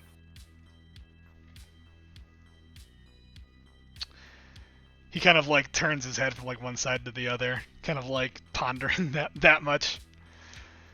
Let's take it one day at a time, shall we? Of course. I think he'll stand up at that, and he'll shake your hand. Yeah. But there's definitely a bit of tension. There's definitely these are. My read on Eurys is he's a bit of an alpha. I think you're probably picking that up on Gage too. This is definitely two alphas doing the proverbial squeezing of the hand and like narrowing their eyes a little bit. And now But, they like, shake each other's hands and try to see which one has the stronger grip. I think it's probably like a magic thing where like you guys are like both like I don't know, you're like sensing each other's rift energy, and Yeah. it goes without saying this dude is probably like off the charts, so he's probably like taking a little something away on, but still, you know. No, he's definitely superior. Your rift is no slouch either. Like he warrants his respect. I think that's goes without saying. And yeah, you guys have your little like your pissing contest, and then he like walks away and he tosses the cube down. And fuck it, let's just be like. Wait, can I portal it back to him? I was Can I gonna roll? say yes, but let's do this. So like, let's be like really fucking weeby about it. Like he was he was like absentmindedly playing with it like while you were talking. Yeah. When he like drops it, you didn't even notice. He solved it like while he was talking with you, and it kind of just cool. like drops down towards the table. But then you tried to be you yell gangster and you like flip it back at him. No, I want one of my orbs to like fly over in like front of him, like above him, and then I want to open up the two portals like I was trying to do, and then like have it fall into one of them, and then it fall out of the one that's above him. Oh, you do like a valve portal thing. Yeah, exactly. Yeah, and I think he like does some gangster shit and like catches it behind his back and Yeah. tosses it out in front of him, and I think you definitely like that warranted like a playful smirk from him. Cool. And yeah, I think your risk goes, and he has found himself an equal. Nice. Or he found himself a Brett. There you go. Gage may or may not have been. What was the little kid who tried to take over Zyra's throne? Osmundius? It was actually you, yeah. We used your picture. Yeah. Yeah, and your wrist, like, does he just kind of like sit there for a moment and just let the moment ride out? Yeah, I think so. Yeah, and yeah, so and away from you walks a character that was in no way written explicitly for you, Brett. Yeah, so I think the day kind of winds down. Does he do anything else noteworthy? No, I don't think so. He plans his garb to look as podunked as possible for the racetrack. Podunked? What's podunked? I feel like he just he feels himself as like better than he actually is, and like dresses better. But I feel like he wants to somewhat blend in with a commoner crowd at this racetrack bar or dog race bar. Oh, for the bar. Okay, I thought you. Yeah. So he's gonna put on his casual street clothes. Nice. His other outfit. This is the alternate outfit. Is it a hood? It's always a hood. Absolutely not. I feel like it's I don't know. It's a button down. Okay. Yeah. A cyberpunk button down, so Yeah. fucking cool neon colors and something's animated and Absolutely. so walking in your Kael'thas cosplay costume. I think we'll have to hammer out the specifics because I don't think he actually walks around with giant like. No, he doesn't. You could probably just remove the pauldrons and it'd probably be fine. Yeah. So he wears like some iteration of a robe most of the time. Yeah. Cool. With orange trim or gold trim. It definitely has that back thing that like goes over his head, like the kind of back crown. Oh, like the backboard outfit. thing, like he had in Yeah. HOTS. Yeah. Yeah, absolutely. He has that. That's definitely there. I'm a big fan of like the amorphous metal trim. So like the gold is like slightly like kind of like ripply, like wavy. Like if you touch it, it like ripples kind of go off of it. Yeah. Yeah, I got that. Cool. Yeah, so I think you pick out your outfit, you do odds and ends, and yeah, we'll say we skip to the next day, and we'll pick up next time with you guys all meeting at the dog track. Oh yeah. Okay, Kaiser changes nothing with his outfit. He goes just as he is. What is Kaiser wearing? A suit? It's like a Victorian era. Yeah, Victorian era suit, top hat. He's got a staff. cool. Top hat. Is a walking stick. It's his walking stick, and it tells him things. Monocle. Very fun. Because just a sort of forewarning of Kaiser's immense power, he may have some dreams of the beyond next session.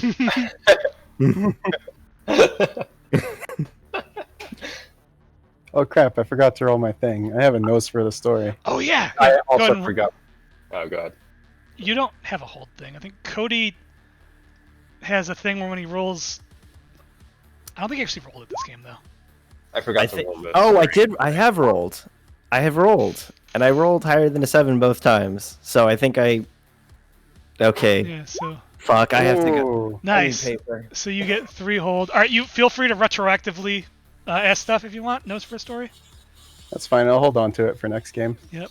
All right. So you have 3 notes for a story. Nice. I think Cody, your rolls have to be associated with magic though, right? No. Okay, let me see. Which one is this one? Let's see here. So, okay. Anytime you roll a 7+ while making a move, including call forth, you may take one of the 2 dice you just rolled and place it into your pool. I can have up to 3 of those. 7+. Okay. So anytime I roll, I think I've rolled. You rolled. 2 You hit a sevens. 7 on your style roll, which was the fast talk with the PR department. And that was a 1 and a 3, so I could take either a 1 or a 3. You rolled an 11 to research, so or a 5 or a 4. So yeah, 1 or a 3 or a 5 or a 4. Perfect. Well, yeah. for both of those rolls. Oh yeah. So they were 2 separate rolls, and you have up to two things in your pool. I'm gonna look at my pool to see what it's advantageous for me to take. Yeah. Or For the numbers. first session, yeah, no problem. Just you can handpick it. And Brett, attune. So we talked about it a little bit before. Attune is kind of like consulting a Ouija board. So you like ask it a single question, and you get kind of like a Oh, wait. nebulous response, is what it is. No, this is attuned. I think it might be different. Oh yeah, attuned is your It's the elf plus thing. 1 forward with ripped energy. Yeah, it's the Yeah, elf. so that's meant to be like a very nebulous. Just if you roll dice for anything magic. Yeah, I just forgot to roll it for that touch roll with where I was showing off, but that was it. Oh yeah, so yeah, I guess retcon, you succeeded, and he was like totally in awe. Yay! Yeah. Thank you. That was very fun. I can have an explosive. I can make the You bones You explosive. could do a Walter White, like throw the drug and it explodes. I can make my bones sticky. Why are they sticky? I'm so looking forward to the ball. I'm gonna take a 1 and a 5. Cool. Oh, mark that now. I wish I could let you guys edit the tokens, but There's probably no good way to do that, huh? the multi-sided tokens only the DM can edit. Which Wow. sucks. We could just like type on the board, but I like the tokens. They look cool. I can hold up to 3, by the way. Just, I mean, you obviously I only have 2 right now, You but took the advance? I think it's only 2 to start, isn't it?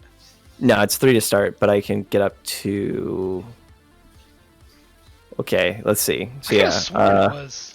you may have 3 dice in your pool at any given time, Oh, unless okay. you have, yeah. Cool. Unless you have moved it I'll otherwise. edit the UI between games. Yeah, there's one that gives me another bone. I think it's You can encroach upon Brett's land. He has all that unused space. Huh? Gris. What are you doing? Cody's gonna steal some of your interface space next game. Are you fucking kidding me, Cody? You're pushing our relationship already. So that's weird. Okay, so there's an ability I can take called Gris, which it says you crafted a talisman that allows you to store 1 additional set of imbued bones, expanding your magic of the bones dice pool to a total of 5 dice.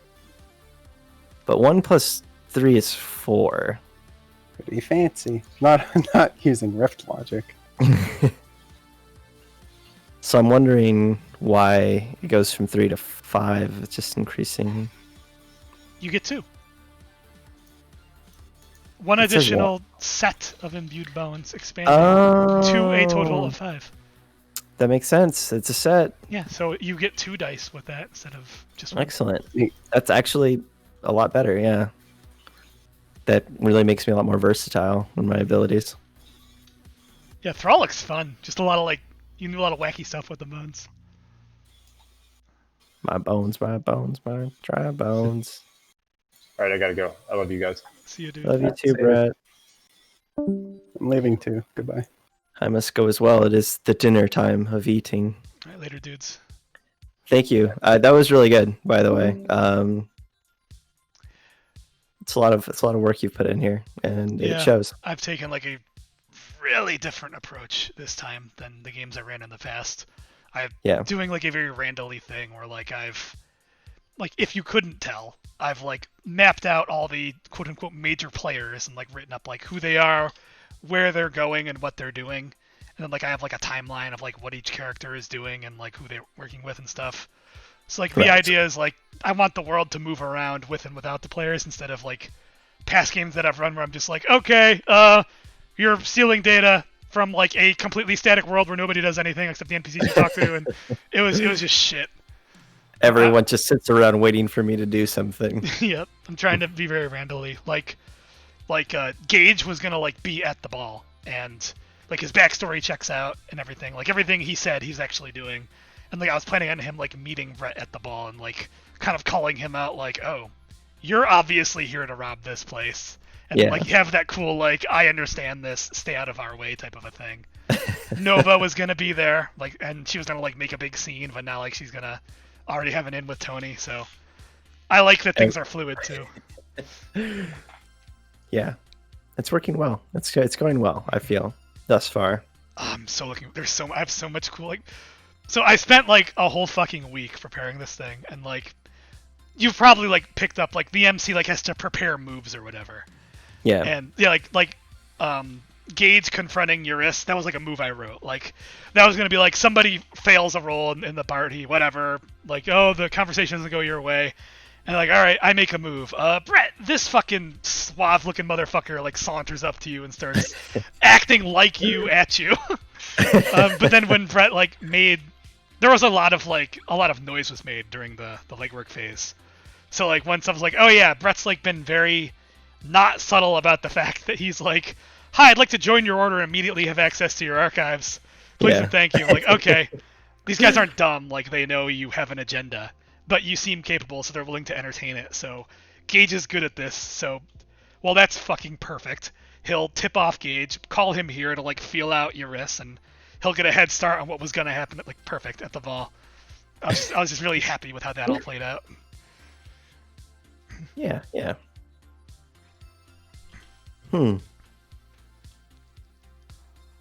I suppose we'll have to wait until next time. Mm-hmm. I'm glad you're going to the ball, though. My concern is that it'd be just be like, okay, well, we wait till everyone's gone because less witnesses, and then we get our grappling hooks and we climb up. Oh, absolutely not. I was like, Kaiser that's is a so man of happy. the people. He's gonna rub elbows, like it's been stated a billion Especially once times. you like literally wrote like, yeah, my Lynx mission was at a gala. I'm like, well, couldn't Yeah. be better. And that's like the vibe I Absolutely. get too, is like the recurring theme of the game will probably be a bit of social engineering and posturing, and a lot less like we jump through the window and grab the satchel and run. And I SEAL Team 6. I rappel into the waiting convertible and we drive away, and there's a high-speed chase with a motorcycle gang, and Yeah, I we're throw a the spear fucking- at him like the chick from Black Panther. a reporter, a wannabe religious politician, and then someone who probably just wants power for some way or somehow. Yeah. And I feel good. I've gone to great lengths to cultivate like a backdrop of a city that like will like there's content there for people to like walk in that direction, as opposed to just the president shows up and is really intimidated by you for some reason. You can tell I'm a man of means. And a man of the people, unlike you, Dirk Stone. And I plunge the dagger in between his shoulder blades. He's like, oh! Yeah, I hope you're ready for presidential assassination, which is my plans for the next mission. No matter what the next mission is, it's going to have a side quest of assassinating the president. Is Kaiser getting involved in the gubernatorial election? I don't know. I suppose you'll have to wait and see. It depends on what the bones say and what Kaiser sees in the future. Yeah. You need to ask Drock or some entity of how good is Governor Tom Tom Bowens for the GCS and Drock. I literally have the ability to see the future. Have we talked about this? Do you? I can enter a ritual's trance. I can project my senses beyond space and time to see a version of the past or a potential future. Wait, that's a thrall move, or is that the ritual This move? is a thrall move. You have it right now, or it's an advance you can take? I have taken it. This is the thing I have taken. Oh yeah, that's the one where you just no shit like ask the horror for like actionable information or something. I can just see the future. I can see a potential future or the past. I think the key word there is version? potential. A version of the past or a potential future. So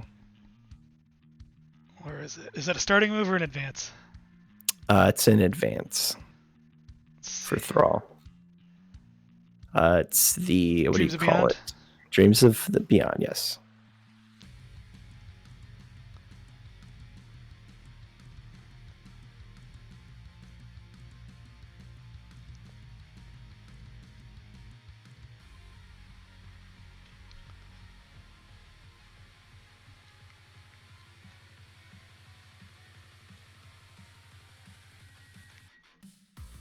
I'm gonna have to plan for this like specifically. This sounds insane. Mhm.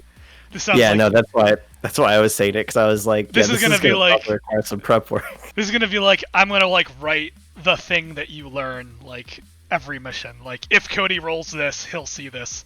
Cause like I can't even fucking imagine trying to wing this. Kaiser can see the future. That's how he never loses. He knows how to win. Tony may be a gambler, but the deck is always stacked in Kaiser's favor. I hope there's like some gambling. Gambling was like a big like subtext in this game, which I'm kind of digging on, and like it didn't really occur to me until after. The reason why I made it the deck of Emerald Horrors was just because of DeWitt's picture. I got the picture and he's holding like a flaming green card, and I'm like, okay, that's the fucking artifact or whatever. And then I'm like, oh wait, Rustler's a gambler, and fucking Can there be? Okay, I know maybe this is probably there's probably Cody already walks written- around with fucking magic dice. No, yeah, can there be like a fucking a Casino Royale high stakes poker Yeah. game? Spoiler alert, that's fucking happening. Like that's God damn it! Yeah, I was Tony like, that's is- the only answer. I'm not tipping any fucking hats by just telling you like spoiler alert, assuming you guys like go to the ball and are sociable, DeWitt will 100% bring up gambling in front of Tony. Probably be like, my man, and he'll like gather up a bunch of guests, like, let's go, and he'll like start up a game, and Kaiser will almost definitely go there with him, and boom, you guys are like playing Casino Let me Royale. see if I can help Tony with the bones. Mhm. The bones. Oh, I guess I could just. How did fucking you see John the Mulaney put future. it? It'll be a millionaire's game of dice and small binoculars. Like, oh, I'm so looking forward to it. I just want it to be like three James Bonds next week. By the way, I know you've played Dragon Age, the first Origins, I believe is the first one. I played all of them. Yeah. Sandal Fedek is the enchantment kid. Yes. Enchantment. Okay, I was gonna see if anybody caught on. Oh, to I that. didn't remember his last name. That's what I named the dwarf. Where did lady. you type it? I Lady. need to make a token out of it. It's. Is it in the Discord or in the it's chat? Here, I put it inside of my character sheet. I'll just copy and paste it to the chat here. Sandala Fedek, Artificer. Beautiful. Yeah.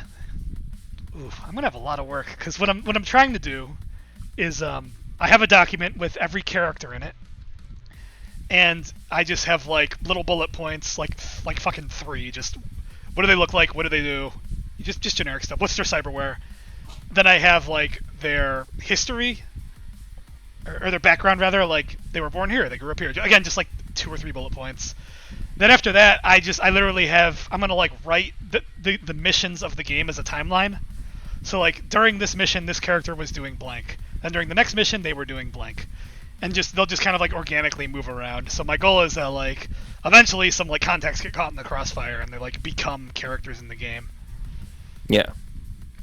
Because I noticed that in the past games, and this is no fucking fault of Russell, just because we had like very fucking uncreative contacts most of the time. Contacts were like basically just vendors to us, with like a few like with a few very notable exceptions like Donkey, the hacker or whatever. Yeah. But yeah, like I definitely don't want contacts to just be like vendors. I'm gonna try to, and like I feel bad too, just like constantly putting you guys like, tell me about the contact, tell me about where he lives, tell me, because like I can tell a lot of it is just like, just shut the fuck up, let's go, let's play the game. Like I really want to like, I want some fingerprints on these guys, just so like they can kind of feel a little bit more like your friends than just my creations. Yeah. So yeah, I don't know. If ever you Equal spend to time service fucking team. daydreaming of Sprawl, just think of like, that's like why I wanted to like ring that bell during creation. Just like, who are Kaiser's contacts? What do they do? Like, what's a cool what's a cool relationship he might have with somebody? Yeah. I'd love it if like there were any number of contacts that just weren't like your buddy that's mostly helpful. Like, oh yeah, he's Right. like my old fucking rival, but we have like a working relationship now, or something like that. Anything works though. Whatever we want, whatever the game needs to be, it can be. That's just like what I'd like to see. Okay. Excellent. All right. Well, I must depart, but Yeah, dude. I will catch you next time. Yeah, dude. Thanks a lot. Of course. Maybe we'll try next Monday, or we'll just check on everybody, see what we want to do. Yeah. All right, Who later, knows? dude.